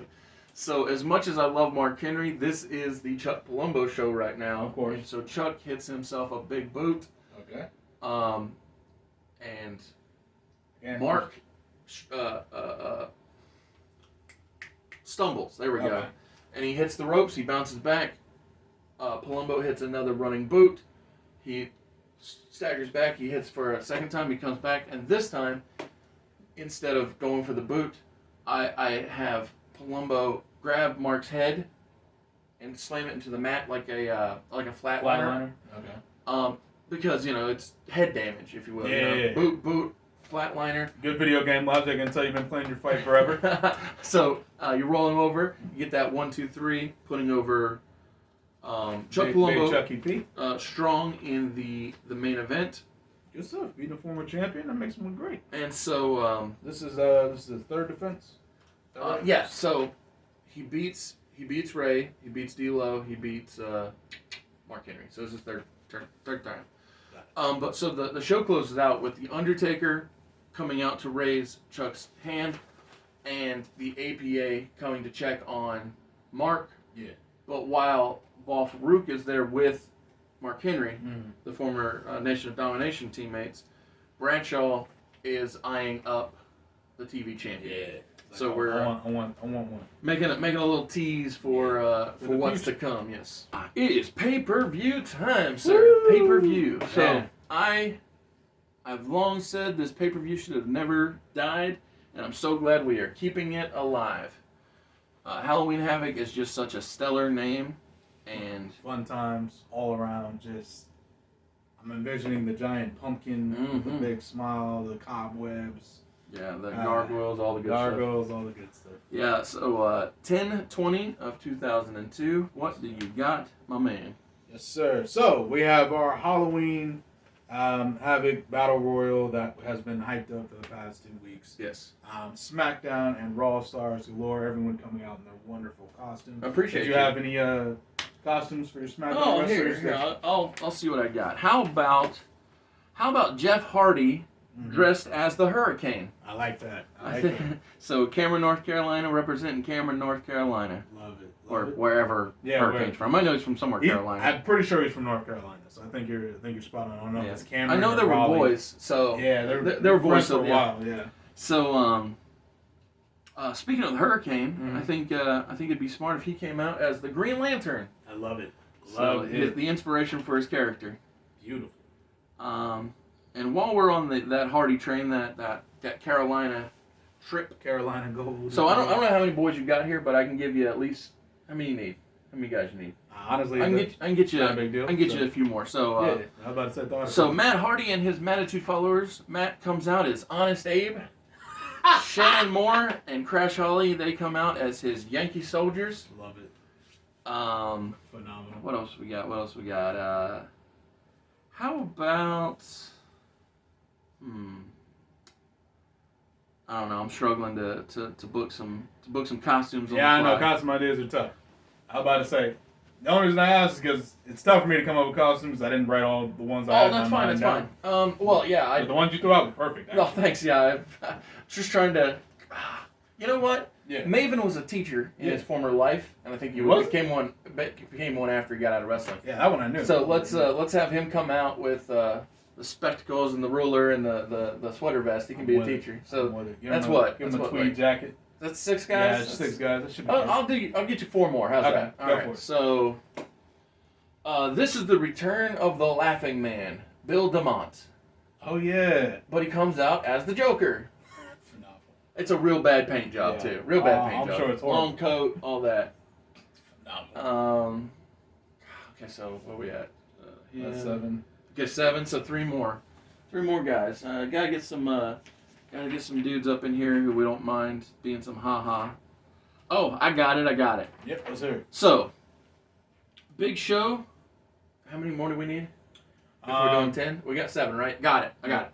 Big Show, Just Incredible, and Albert A-Train all come out. They're the Twin Towers and Slick. Big Show is Akeem the African Dream. No, A-Train as Akeem the African Dream. Big Show is the Big Boss Man, and Just Incredible is dressed as Slick, You know what? the Doctor of Style. That's phenomenal. Okay. God, that's great. No makeup on Just Incredible, just the suit and the hat. Of course. Oh man, I'm sorry. That's just great. So for me, we have John Cena coming out as Vanilla Ice. Oh, Flank, you can't not do that. You can't not do that, right? It's almost like that's a pivotal part of his life. Yeah, I was about to say it's probably the most important moment of his career. For kicks and giggles, Rick comes out wooing and whatnot. And what's a good costume for Rick? Because I feel like it's just funny having the president in this battle. Oh, absolutely, yeah. And we know that Rick can go. Yeah. Who? Man, I don't know how you make. Oh, I got it. Go ahead. Have him dress up as Dusty. Dusty, yes. Oh my goodness, yes. So he's decked out in polka dots. Do you know why that's so great? Why? Ramblin' Ricky Rhodes. Yeah. He wanted to be Ramblin' Ricky Rhodes. Indeed. I love that. That's great. That's phenomenal. Goldust comes out, and so Goldust, I just figured he'd have like some, like, because I pictured him as the Kiss Demon. Okay, I like that. As his because he's technically a costume. Yeah. As his character. Absolutely. We have Billy Gunn coming out as Rico for comedic value, and then Rico coming out as Billy Gunn. Okay. To call back to the team that never existed. Yeah, but it's fun for the viewer. Exactly. So let's see, I have Rick, Cena, Billy, Rico, Goldust. Okay, half your field is out then. Yep. And then Al Snow. So he literally just has head on top of him. Oh, I wanted to be dressed as Mankind. Oh, that's about that. Oh, okay. We'll come back to that. So, well, he can be Cactus Jack if you want. No, that works. Okay. Yeah, let's do that. I mean, it's easy. It's just Cactus Jack t-shirt. Yep. Nice and actually, saves time. Let's see, and then I might have to put this somewhere, and I don't remember where it's at. It's all good. Yep. Just get to the punchline. What's Yeah. the final entrant? Triple H, I'm sure. Triple H, and he comes out as Mankind. Oh, that's funny. And of course, he comes out promo on top room. It's me. I'm in so much pain. And the whole joke is he's just disrespecting Mick Foley. Of course. Absolutely. Of course he is. So he's stumbling around like a psychopath, like he's drunk. He trips and falls and rolls down the ramp. Oh, that's good. Basically, he portrays Mankind like a bumbling idiot. Yeah. So how Triple H sees him. Yes, exactly. I like that. Which is the fun. And of course, just for fun, it cuts back to the back. Steph and Mick are backstage because it's a joint effort. Hold on. We need a third man in this match. I know we didn't book all of them. Yeah. We just got to figure out who is Dude Love. Who is a lover? Is Sean Stasiak still in the company, or did he peace out? He peaced out. Shoot. We need one more guy, just for the fun of it, to have another Mankind in the group in the match. Ollie's hurt. Okay. It's too serious right now. Yeah, exactly. That's the thing. Is like I just got to be somebody that's expendable. Oh, who are those guys we were talking about that we didn't have any plans for?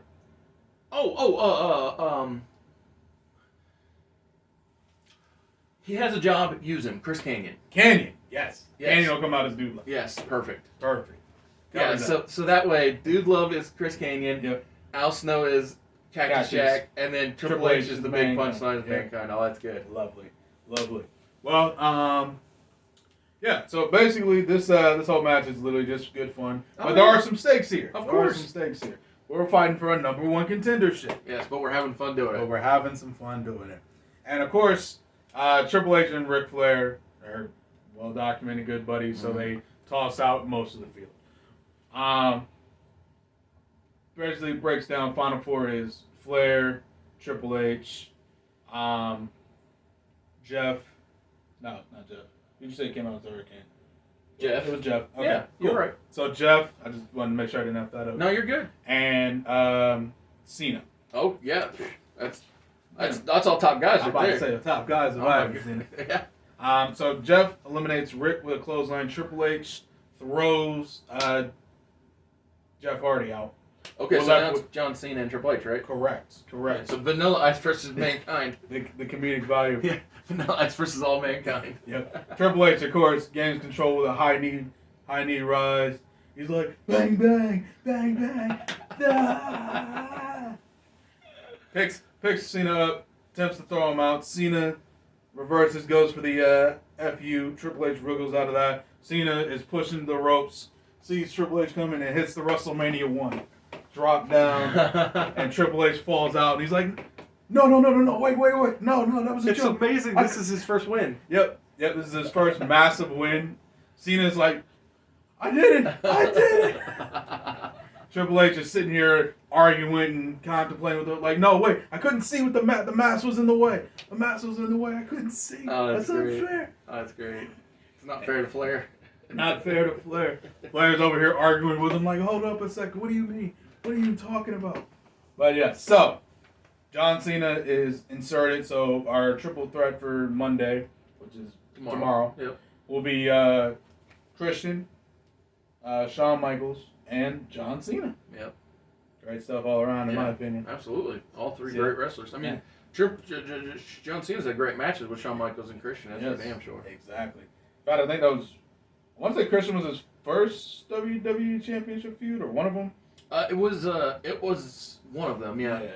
And it was I also remember what it led happened to before Christian leaving. Yeah. That's prevailing memory. I can't remember if it was the first, but it was one of his first reigns. It was pretty early on. It was early. Yeah. But yeah, so cool stuff all around. But yeah, good fun had by all. So next up we have a women's title match. So obviously I don't have too many matches booked because battle royals take up like 90% of the show. Sure. So next up we have our women's title match. Victoria going 1-on-1 with Nydia, who. Why did I give her this match again? I don't know. Maybe because Victoria knows she can be dominant in the match. That is exactly why. Yeah. Because I usually write this down so I remember. that's okay. But yeah, so Victoria, who is a great wrestler, Yeah. sees Nydia, who's garnering respect from other wrestlers, Indeed. and says, "Hey, you want to get respect? You got to step it up, get in the ring with me." Got to be at the apex. Exactly. So of course she beats her, but once again, as is the pattern lately, Nydia puts on a great performance, but she's just not on Victoria's level at this time. Of course, Victoria after the match tries to beat her down some more, but Jazz runs out and says, "No, none of that." Chases Victoria off, and that's pretty much the match. But it was a good, fun women's title match, just for the kicker. Speaking of good fun, Mick, in all of his giving energy, is like, you know what? We gotta give the people great matches, and a match that they didn't get to enjoy because of Triple H is that match between Christian and Shawn Michaels. So, in a preview of this #1 contenders match that we will be having on Monday, Shawn Michaels and Christian will be going 1-on-1. No titles on the line, Nothing like that. It's literally just Well, it's also fair because John Cena had a match Yep. at the pay-per-view, so they ought to have a match at the pay-per-view. exactly. That was my thinking going into it. Hence the preview nature of it. Yes. But all good fun, all happiness, all sunshine and rainbows. Yeah, both baby faces too. Yeah, both baby faces. So you got the handshake before, handshake after, and these two proceed to literally just have a great match, street classic. Christian goes for the kill switch. Sean pushes off and then hits sweet chin music. He does defeat Christian. But it's not a title match. But it's not a title match. Yeah. That's fine. But literally just good fun. Sends the crowd a little happy. Goes 20, 25, 30 minutes. Yeah, whatever. Ain't nothing wrong with it. But I mean, I can't foresee a world where Christian or Shawn Michaels has a bad match. So No. literally just for the sake of fun. Yeah. And then last but not least, we have our main event of Halloween Havoc. The thing all the people came to see. And Rob, not wanting to miss out on the costume fun, comes out as Jean-Claude Van Damme via his Bloodsport movie. Oh, nice. So he's geared up, head to toe, looking like he's ready to go to the Kumite. Yeah, that's a good movie. Yeah, phenomenal movie. Combat is insane in there. Yes.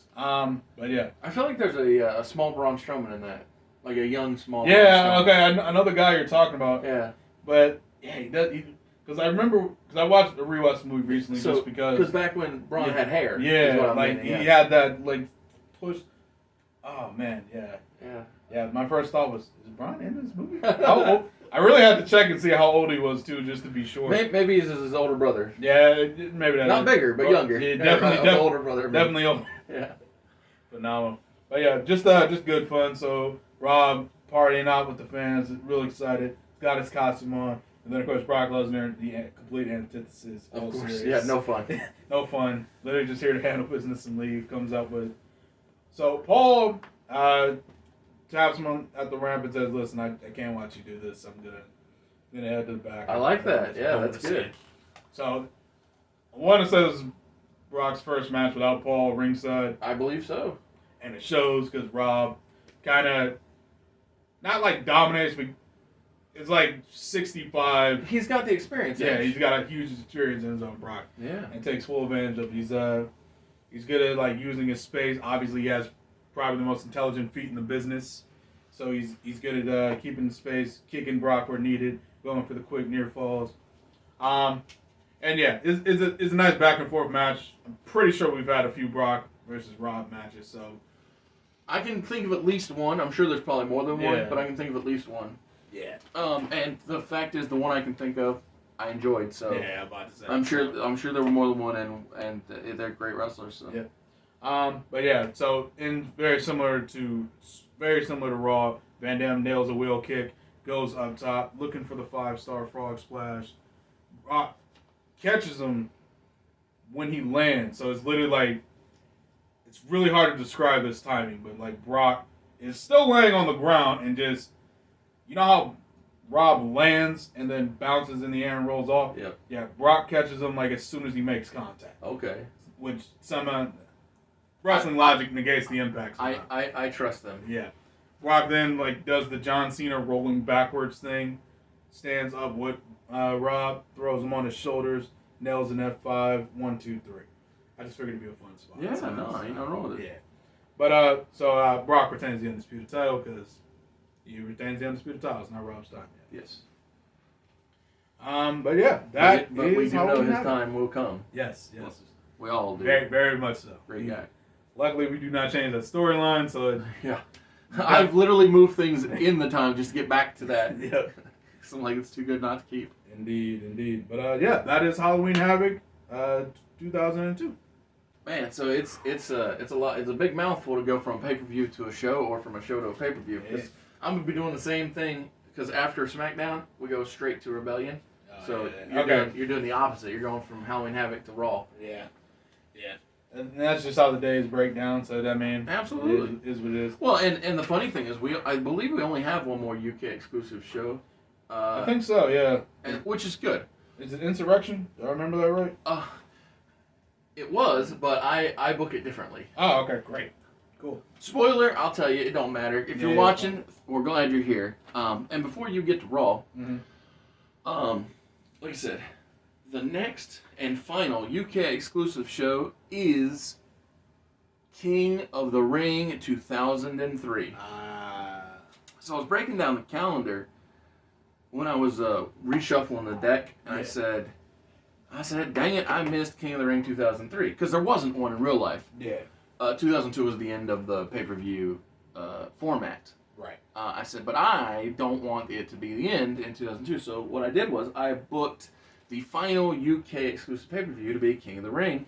That way that we could keep something that I want and get rid of something that was less important. Indeed. But while we're talking about what's important, let's talk about why this channel exists. And that is because I, Oz, from the channel Mr. Super Oz, I wrote a 68-page graphic novel called Everlasting Survivors, Volume 1, All Day Long. In this book, you have action and drama and humor and professional wrestling, which is why that I am talking about it here on this episode of Alpha Entertainment Worldwide. Pop in, because you're here. I assume you like you some wrestling, and you can get that if you follow the link in the description. Get yourself a copy of my graphic novel. Thank you. Now it's time to talk about Monday Night Raw. So, 10/21/2002. We open up the show with the former hardcore hero, Kurt Angle, who demands a rematch for the hardcore title. I was going to say he's still our Olympic hero. Yes, he's still our hero. just in a different sense now. Raven, in the classic Darby Allin black dark out promo situation, says, you know what? Why not? I'll accept the match. But on the caveat that if I beat you again, you can never again challenge for the hardcore title. And I don't mean you can never challenge for it again as long as I'm champion. I mean you literally can never hold this title again. Ooh, that's some strong words right there. Yeah. Especially given the fun and work that he put into it. Exactly. And Raven, knowing that, being the master manipulator he is, knows that Kurt wants it back, and also knows that not having that opportunity to ever get it back would crush him more than losing to him. I like it. And, Raven, being the sick manipulator that he is, convinces Kurt to accept the match. And so that match will happen in the future. Cool. Let's see here. Next up, just a little promo from Rob, little backstage interview with JR. Just Rob Van Dam? Yeah, Van Dam. Could he be in the trainer's room? Because it sounds like he put in some work last night. It might be checking on him. I mean, it's a clip from last night. Oh, okay. So you know how they do the post-match interview? Absolutely. That's literally what it is. Sounds good. JR comes in and is like, Rob, how you doing? He's like, yeah, I'm still recovering, but I will be back and I will be better than ever whenever said time arises, etc. Next up, Triple H is in the back. A lot of promos starting on Raw, so my bad, guys. I apologize. We'll get to the matches soon, I promise. That's all good.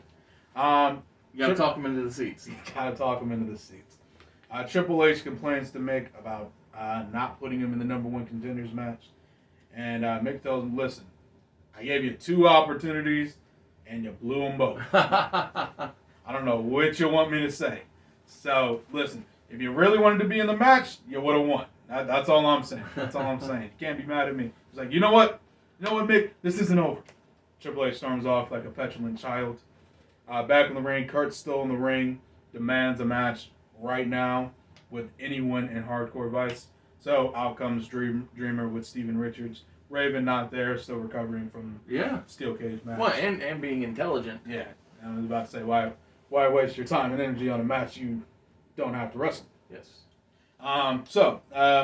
Like you have underlings for a reason. Yeah, I was about to say that's the whole reason they exist. Fun little match between Dreamer and Kurt, but ultimately wraps up in Kurt slapping on an ankle lock.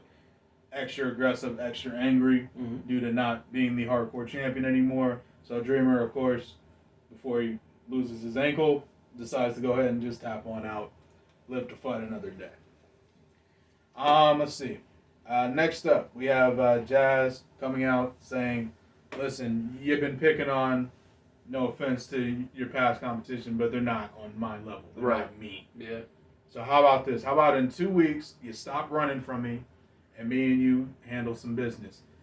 I've been undefeated since you've won that title. You've been undefeated since you've won that title. It's time that we get a clash of the juggernauts on Monday Night Raw. So in 2 weeks, it'll be Jazz versus Victoria for the Women's Championship. Cool. Victoria comes That's out and not actually in says, this episode, is it? No. Okay, I didn't Nope, think so. that'll be in the next I episode. thought so. Felt right. Yep, felt right. But yeah, of course, Victoria comes out and says, "Yeah, no, I'm not doing that. We're good." And then Mick says, "Oh no. That she actually brought up some great points. We are going to do that." Yeah, that wasn't a question. That was a statement. That was no. She already told me that she wanted to do this, and I was like, "Yeah, that's great."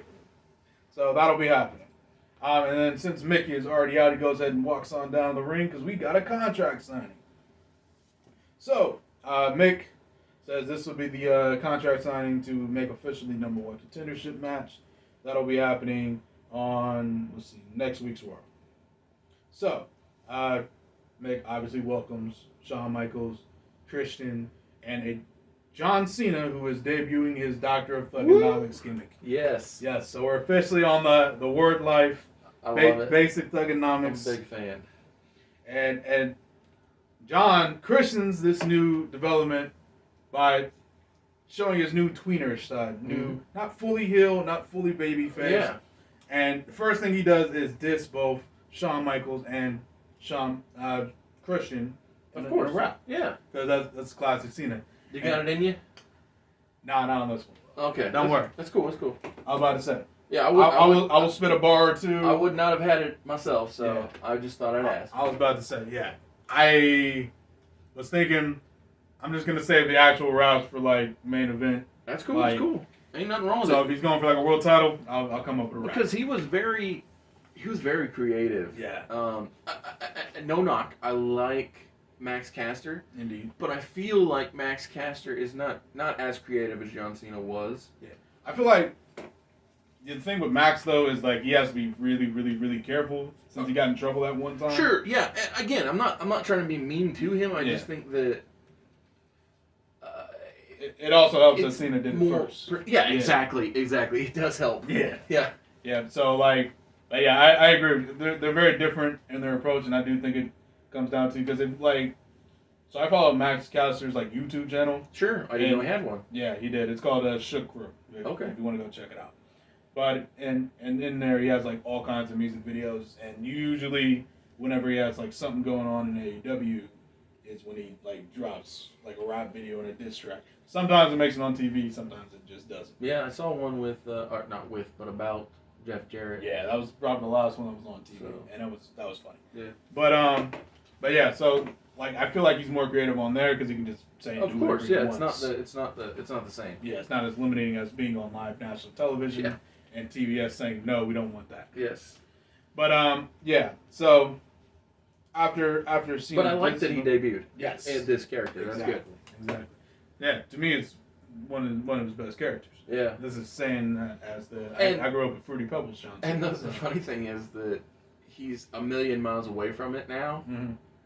But yeah, I agree. I think that it was some of his best work was then. Yeah, that's because he was trying really hard not to get fired. Exactly. Yeah, it makes sense. Yep. But yeah, it's just so Mick's like, wow, that was unexpected. I didn't see that coming from you, John. But I like the energy. And we're gonna channel all that aggression into this match next week. So Mick's about to have everyone sign the contract when Triple H music hits, and Triple H comes out and says, "You know what, Mick? I've been doing this all wrong.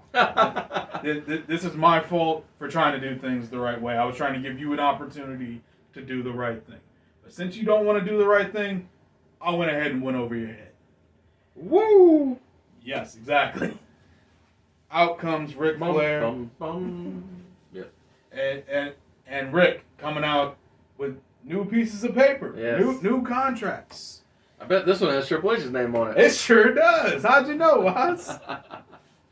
AEW President Ric Flair comes out with the new contract for a fatal 4-way match that already has Flair's seal of approval, Yes. signature. Yeah, I bet Triple H's name's already on there Yep. too. Like they did this stuff. They're ready. Yep. Can Rick says, I yeah, go I ahead. need to tease one thing after you're done with Okay. your Rick promo. Yeah, when I'm done? Yeah, Yep. sure. So, like, when I'm done with the segment or when I'm done with the promo? 'Cause Whenever this Rick is ends done the show. talking, because it ends the show. Yeah. Well, whenever Rick's done talking, I have one thing to put in his mouth. Okay, got it. Thanks. All right, so Rick says Triple H Already signed his name. Go ahead, you three gentlemen can sign here, here, and here. And we'll go ahead and make that triple threat match. Sorry, not triple threat. Fatal 4-way match official. Awesome. Yep. Now, Yeah, what's up? Ric Flair finishes this out by saying, Mick, this is nothing personal. I'm not against you. I will be showing up on this coming SmackDown because I am the president of Alpha Entertainment Worldwide, and I have a big announcement that will be coming out on this SmackDown. So it's nothing personal. I'm doing business. Got it. Because I legitimately did have him booked on SmackDown. So Sweet. So it just worked out perfectly. Worked out. Sweet. Yeah. Excellent. Well, I love when plans come together. But of course, Triple H is standing there while Rick's talking and everyone's signing the new contract, and he's just gloating, telling them to suck it and whatnot. So of course, Cena, Michaels, and Christian take exception to this. So Shawn hits Sweet Chin music on Triple H. Christian nails a kill switch, and then Cena picks Triple H up for the FU, newly christened FU. That actually has a name now, and of course puts Triple H to a table because this is the contract sign. Yes, that's the only way to close out a contract signing. Yep. And then of course at the top of the ramp, the man that everyone's vying to be, Brock Lesnar, standing there with his undisputed world championship with Paul Heyman, and just like, all right, well, we see what the future's looking like. Absolutely. But that is the show. Awesome. It's been a long show, so I'm going to do this one fast. Cool. We open with Bradshaw and Chuck Palumbo because Bradshaw was eyeing up that TV title, but Big Evil Chuck Palumbo, he takes out Bradshaw. Can I just say real quick? Yes, sir. I love that you do TV title either opens or closes Raw, depending on, or not Raw, SmackDown. I got you. The show, yeah. Yeah, depending on what what's going on with the story. Love it. So, while they're making their entrance before the match even dings, we promote the fact that Mark Henry, the World Breaker, is taking on the Dead Man, the Legend, the Undertaker in the main event. Nice. So, like I said, Chuck Palumbo retains in the opener. Chavo Guerrero comes out and he wrestles the Hurricane, two guys who have big-time WCW ties and a storied feud between. Chavo Guerrero goes over because, well, he's trying to prove that he's on the rise. He's main event Chavo Guerrero. Nice. Next up, we get William Regal, King William, defeating Booker T because he is getting that Intercontinental Championship match in the main event of Rebellion this Sunday. Good stuff. So King William's got to be getting that ball rolling. Got to get the W's. Make that happen. Next up, Funaki comes out. He got that little flab on him, little itty bitty belly. But Magic Mark Jindrak, he makes his debut. Well, Re-debut. Debut, but I was gonna say he makes his pomp and circumstance style entrance where he shows off all of his calves, his quads, his delts, biceps, triceps, all of the work that he's put in, And speaking of work, he puts in that work and he gets that win over Funaki. Nice. Next up, we have Crash and Shannon, backed up by Matt Hardy, obviously, because he's holding up the big gold where they're carrying out the silvers. For sure. They fall to Rey Mysterio and Eddie Guerrero. Throughout the match, Eddie is telling Rey, he's like, we can be champions. We can win those off them. We can easily take those. All we have to do is get Chavo, get the family back together. Yeah. Exactly. So Eddie hits the three amigos. He hits the frog splash. 1, 2, 3. He wins. And he's just trying to talk sense into Rey Mysterio. Ray. Good stuff. So post-match shenanigans with Regal. He swipes the Intercontinental title from Eddie and runs out. So that way he can make the entrance with the title on Sunday. Lovely. But speaking of titles and the Regal counter threat, Bishop Storm is defending his Cruiserweight Championship against Billy Kidman, who defeated Funaki last week. Nice. And Bishop Storm retains. He proves that he is the superior professional wrestler in this encounter, getting the tap-out victory over Billy Kidman. Nice. throughout the night, we had seen promo packages that were alluding to the arrival of the president, Ric Flair. And in this semi-main event spot, Rick comes down and he calls out Steph. He says, Stephanie, I see that you're letting your talent do what they like. He says, I saw what Matt did, giving himself a gold strap and his boys silvers.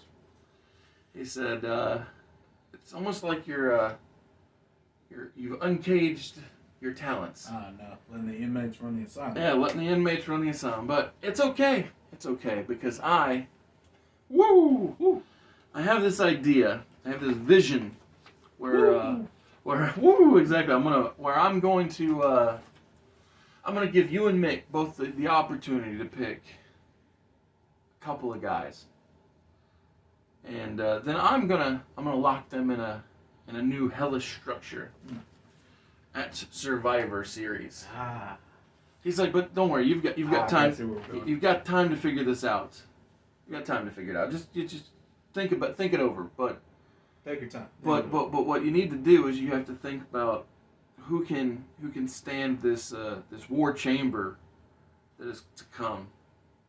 He's like, but just think about it. Woo! And then Flair struts out, right? So it's a tease.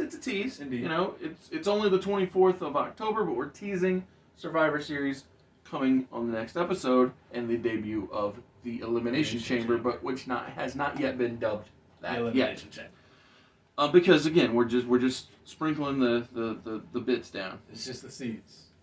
So the main event is the World Breaker Mark Henry versus the Undertaker, and what we do is we give Big Mark that massive win.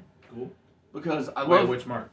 Mark Henry. Got it. Gets the big win over. Just wanted to double check. Mark Callis, because I feel like I've been letting my boy down a little, giving some other people that push. So getting Mark in the winning ways of the world of wrestling. Love it. And so that concludes my episode of SmackDown. And the next thing we're going to do is me and you, we're going to book us some UK exclusive Rebellion. I'm pretty sure it was a UK exclusive show that I introduced the idea of team captain for Team Extreme Rules. That feels right. It was because it was a test pilot run. Oh yeah. And it was Matt playing with things before he brings it to the TV, right? Yeah. So I did that on purpose. Smart. So we opened this episode with Matt, Shannon, and Crash defending their Team Extreme Tornado Championships against the NPAA. Really struggle to not say tag, huh? Well, because they don't tag. Yeah, I know. And so I love that. I love the design I put together with the 3 tornadoes. Yeah. I can slap a tornado. So they defend their championships against the NPAA. That being D'Lo Brown, Bradshaw, and Farouk. Got it. And the newly christened champions are not going to lose. Obviously. And so Matt Hardy defeats D'Lo Brown in the opening match of Rebellion. And after that chaotic, all over the place trios Extreme Rules match, we move on to the first match of Raw on the show. What do you have for the UK fans, sir? So I just had a little fun tee-hee, ha-ha match. Goldust is going to take on Al Snow. Okay. For just, of course, for sake of fun. Well, I mean, Al Snow has trained so many wrestlers, both via Tough Enough and now with Ohio Valley Wrestling. He bought that thing. And Goldust, I mean, Dustin Rhodes is great. Yeah, I mean, my goodness. I'm not... Goldust is the fun, goofy character that everyone loves. Yeah, you don't need to explain yourself to me. Who won that match? Goldust. All right. Yeah, Dustin getting the W. I like it. Hey, big fan of that. So, when you talk about matches that are done, well, for fun, what I'm doing here is I'm having the television champion, but he's not defending the title because it's not TV. It's pay-per-view. So he is tagging with his mentor, and the Deadly Riders are taking on the team of Funaki and Tajiri. I bet you never guess who wins this one. Man, you know, I'm going to think the Deadly Riders will win. Right? You are for sure. Wow. Who would have guessed? So up next is your Monday Night Raw contest. Well, keeping with the tag team action, Jericho and Kane, Jericho being the giving human being that he is, decides to give the opportunity to two young local indie UK talent. Are their names Sheamus and Drew Galloway? They actually are. Oh, really? No. Oh, I wish. They weren't there. I don't think Drew was wrestling yet. I think Probably Sheamus not, but I was just trying to be funny. Yeah. Yeah, but just to honestly, I probably could have went through the extra mile and looked up who was wrestling in 2002. It's fine. Because there definitely was somebody that wrestled Wade now. Barrett. Yeah, gotta be. Yeah, freaking Eddie Dennis. Who knows? Yeah, who knows? Somebody. But Somebody. yeah, I just thought it was funny. Yeah, honestly, Sheamus and Drew Galloway would have been great. But obviously they beat them, but they did give a tag team match to two local competitors. Yeah, I like it. Well, heck, I'm pretty sure Saraya has a couple of brothers. They wrestled the Knight family. There you go. Yes. Yeah. I'm glad you brought that up. I wasn't even thinking about that. Yeah, well, me neither. It just hit me. Yep, that's perfect. I think one of the boys was just on Talk is Jericho. Really? I think so. I gotta look that up. I haven't looked at any recent episodes. Yeah, me neither. I've fallen away real bad. Yeah. Most every podcast, to be honest. Yeah, there's just too many to follow. Well, not just that, but like doing our own shows, and we got a book, and then work. I mean, my goodness. Yeah, my God, all that combination. All right, so What you got left? next up, Spike Dudley comes out to wrestle Mark Jindrak. Oh, fun. But as the match progresses, Mark is not alone. He is joined by Johnny Stamboli. Whoa. And so Johnny doesn't interfere in the match. Yeah, he's just sitting there flexing. So you're right, he is flexing, but the important thing is Mark wins, and he gets the mic and he says, "Once again, I've shown it all the time in the commercials, but here's a living, breathing embodiment of what MJ90 Magic can do for you." And Mark Jindrak is taking responsibility for Johnny the Bull's jacked physique, and so from this point on, Johnny the Bull will be known as Jacked Johnny. Jacked Johnny. And so now it's time for Raw. Yep. So this is Raw's last match of the night, and of course, gotta have our U.S. champion on this UK show. I like it. Yep. Because we got a UK man in the main event, so exactly. It makes sense. It makes sense. So Christian, proud Canadian that he is defending his United States champion. Got all the representation. All the representations there. And I think Rico's debuting here. No, he's not. He debuted in the Halloween Havoc. Yes. So, Rico. As Billy Gunn. Yep. Great stuff all around. Yes. So Rico's getting the shot here. Why, you ask? I'm curious. Because. Yeah, that's fine. Yeah. Just because it's good fun. It's a UK pay-per-view. Yeah, I mean, nobody's watching this thing. Yeah, exactly. Christian. I mean, maybe all the Adams from What Culture are watching. There you go. It wasn't us. All 17 Adams and a couple Adams that are in Cultaholic. Exactly. So, go ahead. But yeah, Christian retains, obviously. Christian retains, obviously. Yeah, Kill Switch. Yeah. 1, 2, 3. Yeah, good times. Crowd parties. Main event time. Eddie Guerrero, who is the Intercontinental Champion, he comes out first in the lowrider, but without the championship. Because the Regal Counter Threat swiped it when Eddie was doing the whole Chavo Ray melodrama stuff. And so, great match, great wrestlers. Indeed. Guys, I mean, the crowd's going to be happy as hell. I'm about to say, crowd's probably booing Eddie, cheering Regal. But we end the show with Eddie Guerrero hitting the frog splash, winning the match, retaining his title, but getting his title handed back to him by the referee. Beautiful. And that is the conclusion of the My Sister's Birthday in the year of 2002. Woo! Happy birthday. Exactly. Good stuff. All right. Up next is the Monday Night Raw. But 10/28/2002. So, the show actually has a little cold open, mixed backstage with Rick. Talking about him undermining his authority last week. And Rick, being the president, says, listen. Hey, I'm generous enough to give you 2 spots in my upcoming match I'm debuting. Exactly. That. He says, listen, the 2 spots you're going to get are going to be huge. They're going to be massive. It's going to be a match that everyone's going to remember till the end of time. Trust me, it'll be worth it. Plus, in my defense, Triple H is a former world champion, having former world champions in your main event of Raw puts more eyes on the product, which means your ratings go up. Yeah, Rick's looking out for Mick. Hey, listen, Mick, I'm just trying to help you win the ratings war, man. you and Stephanie are neck and neck right now. This having Triple H in the main I actually event wonder if puts that's you over the true. edge. I have no idea. Yeah. But I mean, it's a new world, so maybe. Yeah, probably. Who knows? I like these shows. Yeah, I'm about to say, I have fun making them, so I would hope if the people watching them in some alternate reality where this is actually happening. Well, and I'll be honest, they get some pretty good views on the YouTube. Hey, Appreciate you. thanks, guys. Like, share, subscribe. Don't forget to comment too. Yes. But yeah, that's sorry, but yeah, getting more eyes on the product is first and foremost his job as president of the company. Absolutely. Yeah. So I think that's a what good he's argument doing. right there. So that wraps up that segment. We have Raven with Hardcore Vice, obviously, versus Kurt for the Hardcore title. Obviously, the stipulations on it: if Kurt loses, he can never challenge for the Hardcore Championship again. So the whole match basically boils down to Kurt whooping that ass, Raven whooping that ass. Just good old-fashioned hardcore violence. Whole match, obviously there's no disqualification, so Kurt is pretty much wrestling Raven and the rest of Hardcore Vice. Of course.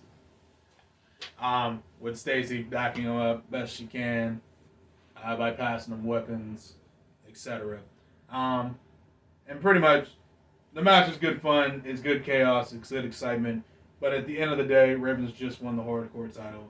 No way I'm going to have him lose it back to Kurt so soon. So the numbers do eventually catch up with him. Kurt's nails Richards with a German suplex to a chair, hits an angle slam through a table on Dreamer, but then Raven nails him in the spine with a chair, and then Raven effect. And that's 1, 2, 3. Kurt's hardcore timeline is pretty much done. Okay. Yeah. I have to design a new title for Raven. Yeah, right, yeah. That's okay. I like doing that. Yeah, that American Dream looking belt probably won't work anymore. Yeah. Yeah, that's a. But I do think that I could use the general motif that Kurt started with the eagle and the flags, and have a raven coming out of the. Because I always think that there are too many eagles used in wrestling titles anyway. Well, because we're in America. Well, what I was saying, not enough other animals. Birds, other animals, yeah. any kind. So I mean, we got the lions for the UK belts. Well, and now we got Lionhead in the world title, the new world title. Yeah. But I'm just saying, give some variety up here, and we'll put a raven on that one. Indeed, I like it. So, I can't wait to see what you come up with. I can't wait to watch the video.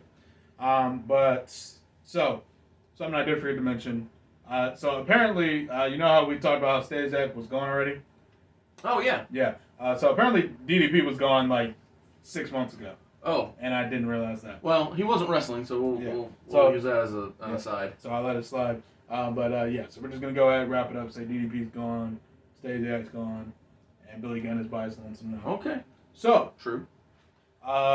This leads to Gunn saying he's a lone gun once again, yada yada, and just during his promo time with insert whoever the backstage interviewer at this time is here. Gregory Helms? Yeah, Gregory Helms, thank you. Perfect. Goldust comes in and says he would like to team together with Billy, and Billy says, no. Absolutely not, and walks off. So that'll lead to a bunch of hilarious skits with Goldust. Of course. We will talk about over time. Well, and the funny thing about this whole R&D Solutions gimmick we've been running with Dustin is, to me, it almost feels like the replacement for the Booker Goldust real life story. Oh, that's what this storyline is. Okay, well, I'm just saying, because, it was the reluctant attempting to be partners thing. Yeah, no, it's... Yep, so literally, I really like that storyline, and with Booker on your show, I was like, okay, who can match that energy? Yeah. And it's Daddy Ass. Yeah, I like it. But yeah, so we'll see how that plays out. He's a great straight man. Yeah, exactly. Well, aside from that time he was with Chuck, but I digress. Yeah, I mean I got you. Let's see. So next up, Mick, back on the mic, letting the kids at home know what's gonna be the situation with Too Cool and the Dudleys. Oh, okay, good. Yes. So Mick says, okay, I can't have this chaos every week. You guys have been at each other's throats literally since the show started. Mm-hmm. So we have to find a definite conclusion to this. We have to find a way to wrap this up. So,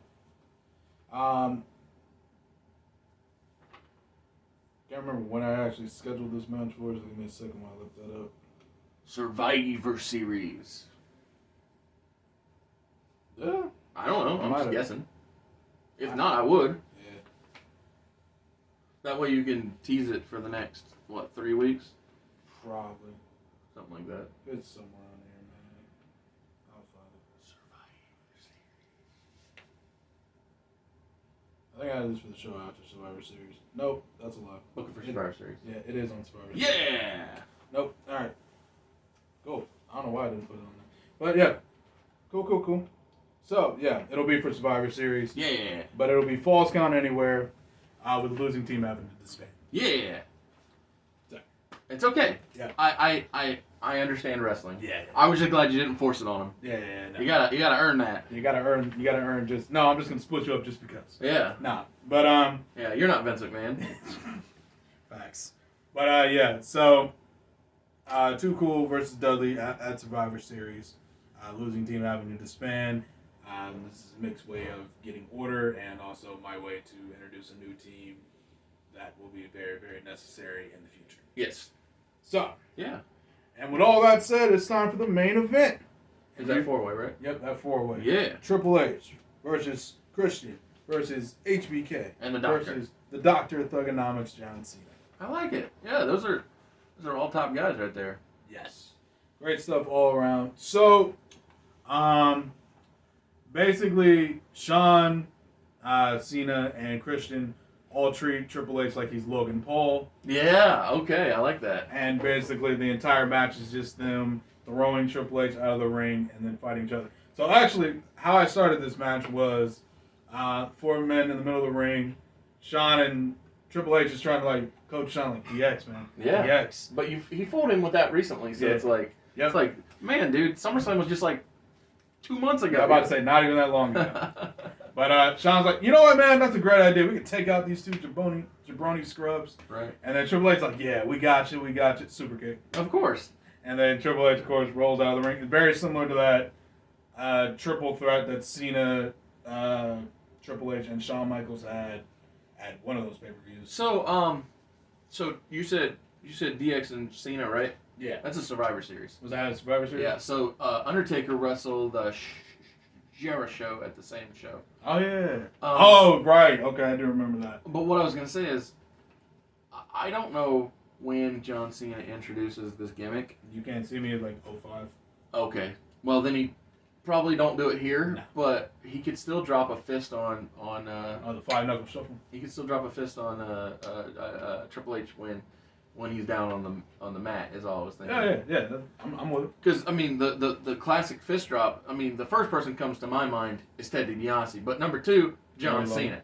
Oh, Jerry Lawler, absolutely, yeah. But all 3 of those guys really great at really that. synonymous with the fist drop. Yeah. Is the point you're making? I got Correct. you. But yeah, no, I'm fine with that. Super good. Five Knuckle Shuffle. Before it was a Five Knuckle. Yeah, Shuffle. exactly. You're just not that Yeah. particular part of it. Yep. And then obviously Triple H rolls out of the ring, and then these 3 just proceed to have the greatest triple threat match we've ever seen. Occasionally Triple H will hop back up on the apron. They'll knock him back down. Yeah. They'll try to slide in the ring. I They'll think stomp him out. the way that you're treating Triple H really helps justify the introduction of something in the future. Right.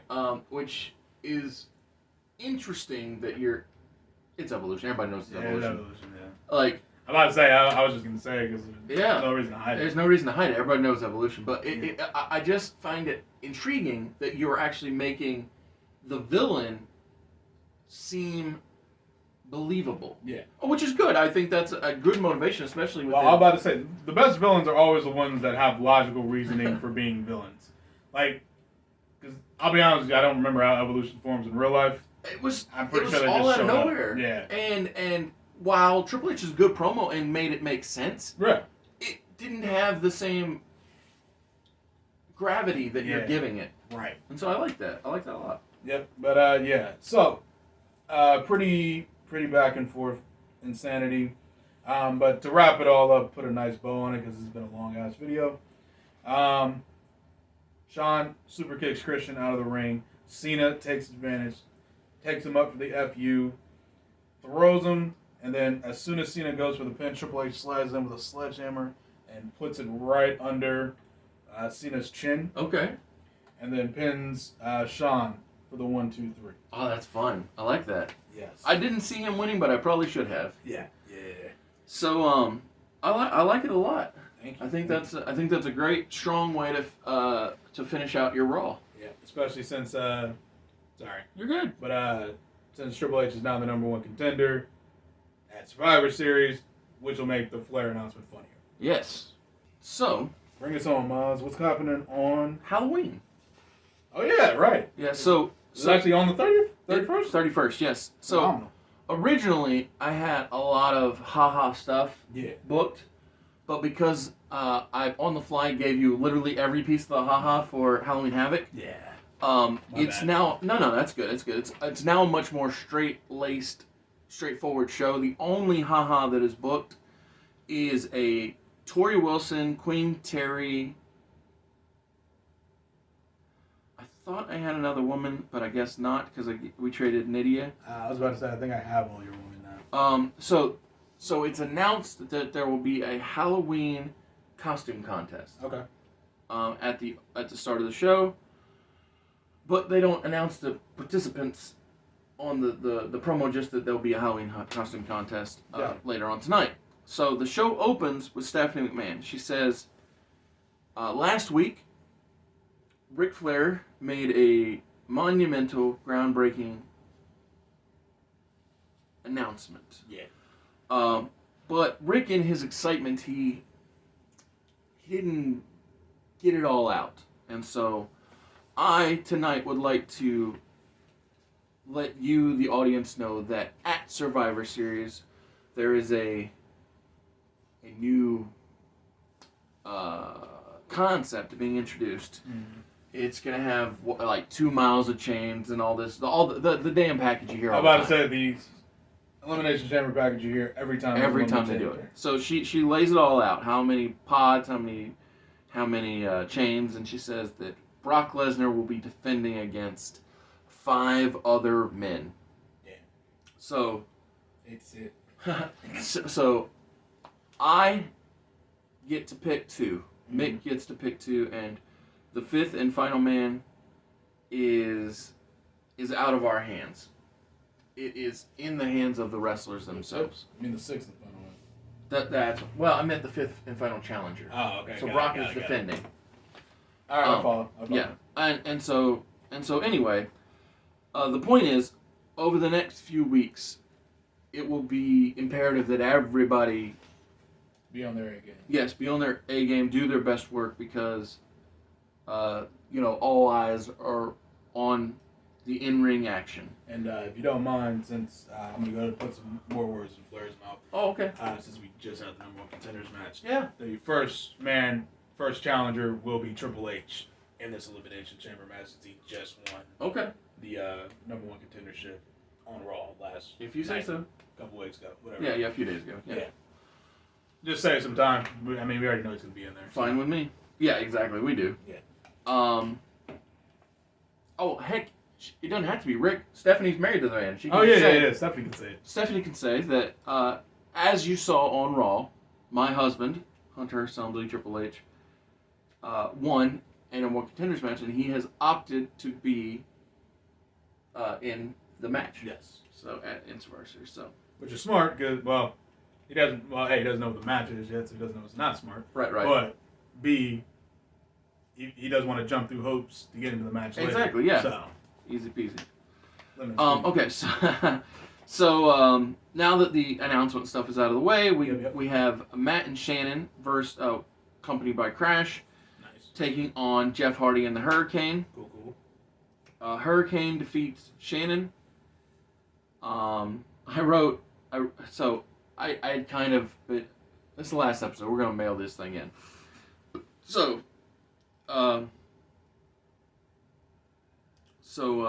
Crash Holly takes on Jamie Noble. I don't remember what Crash Holly's finish was, but he is going to go for a top rope leg drop. Cool. Jamie Noble moves. He puts a Boston Crab on Crash. Crash taps out. That's perfect big ass injury after missing the leg drop. So up next we've got Funaki and Spike. They're in ring after commercial break. Cool. We see on the Titantron, we see the before and after photos. We hear the inspirational music, and out comes in gym rat type gear, like the oversized tank top, the baggy pants. We see Jacked Johnny and Magic Mark. Sweet. They make it look easy when they defeat Funaki and Spike. So originally this was a half gimmick, half non-gimmick match. Mm-hmm. When I had the Twin Towers and Slick for the Big Show, A-Train, Just Incredible, taking on D'Lo, Farouk, and Bradshaw, but I've since gave that to Halloween Havoc the pay-per-view, so it's just a... Yeah, appreciate you. Yeah, exactly. It's no gimmicks, but just the MPAA taking on XL Factor. Cool. And D'Lo loses to A-Train. So in our semi-main event, it is a Halloween costume contest. Tori Wilson, Queen Terry, and a debuting Dawn Marie, who Dawn Marie. Oh yeah, Dawn Marie. She comes out and she blows the competition away. I don't know what they're wearing. Don't really care. It's just something to fill, I'm about to fill say, a segment. I'm sure they actually did this at some point, so use your imagination. Exactly. But the main event of the show is Chuck Palumbo.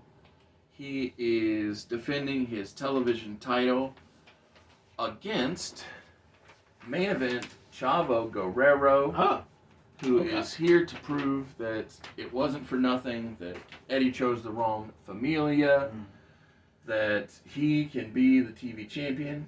But Chavo comes up short, and Chuck retains. Good stuff. And it was a fun trip. It was a big month of October, and we are setting up an even bigger November. Beautiful. Can't wait, man. Survivor Series next month. Hopefully you guys will join us then. But until then, like, share, subscribe, comment, yeah, etc. etc. Thank you. Hey, appreciate it, buddy. Take care, guys.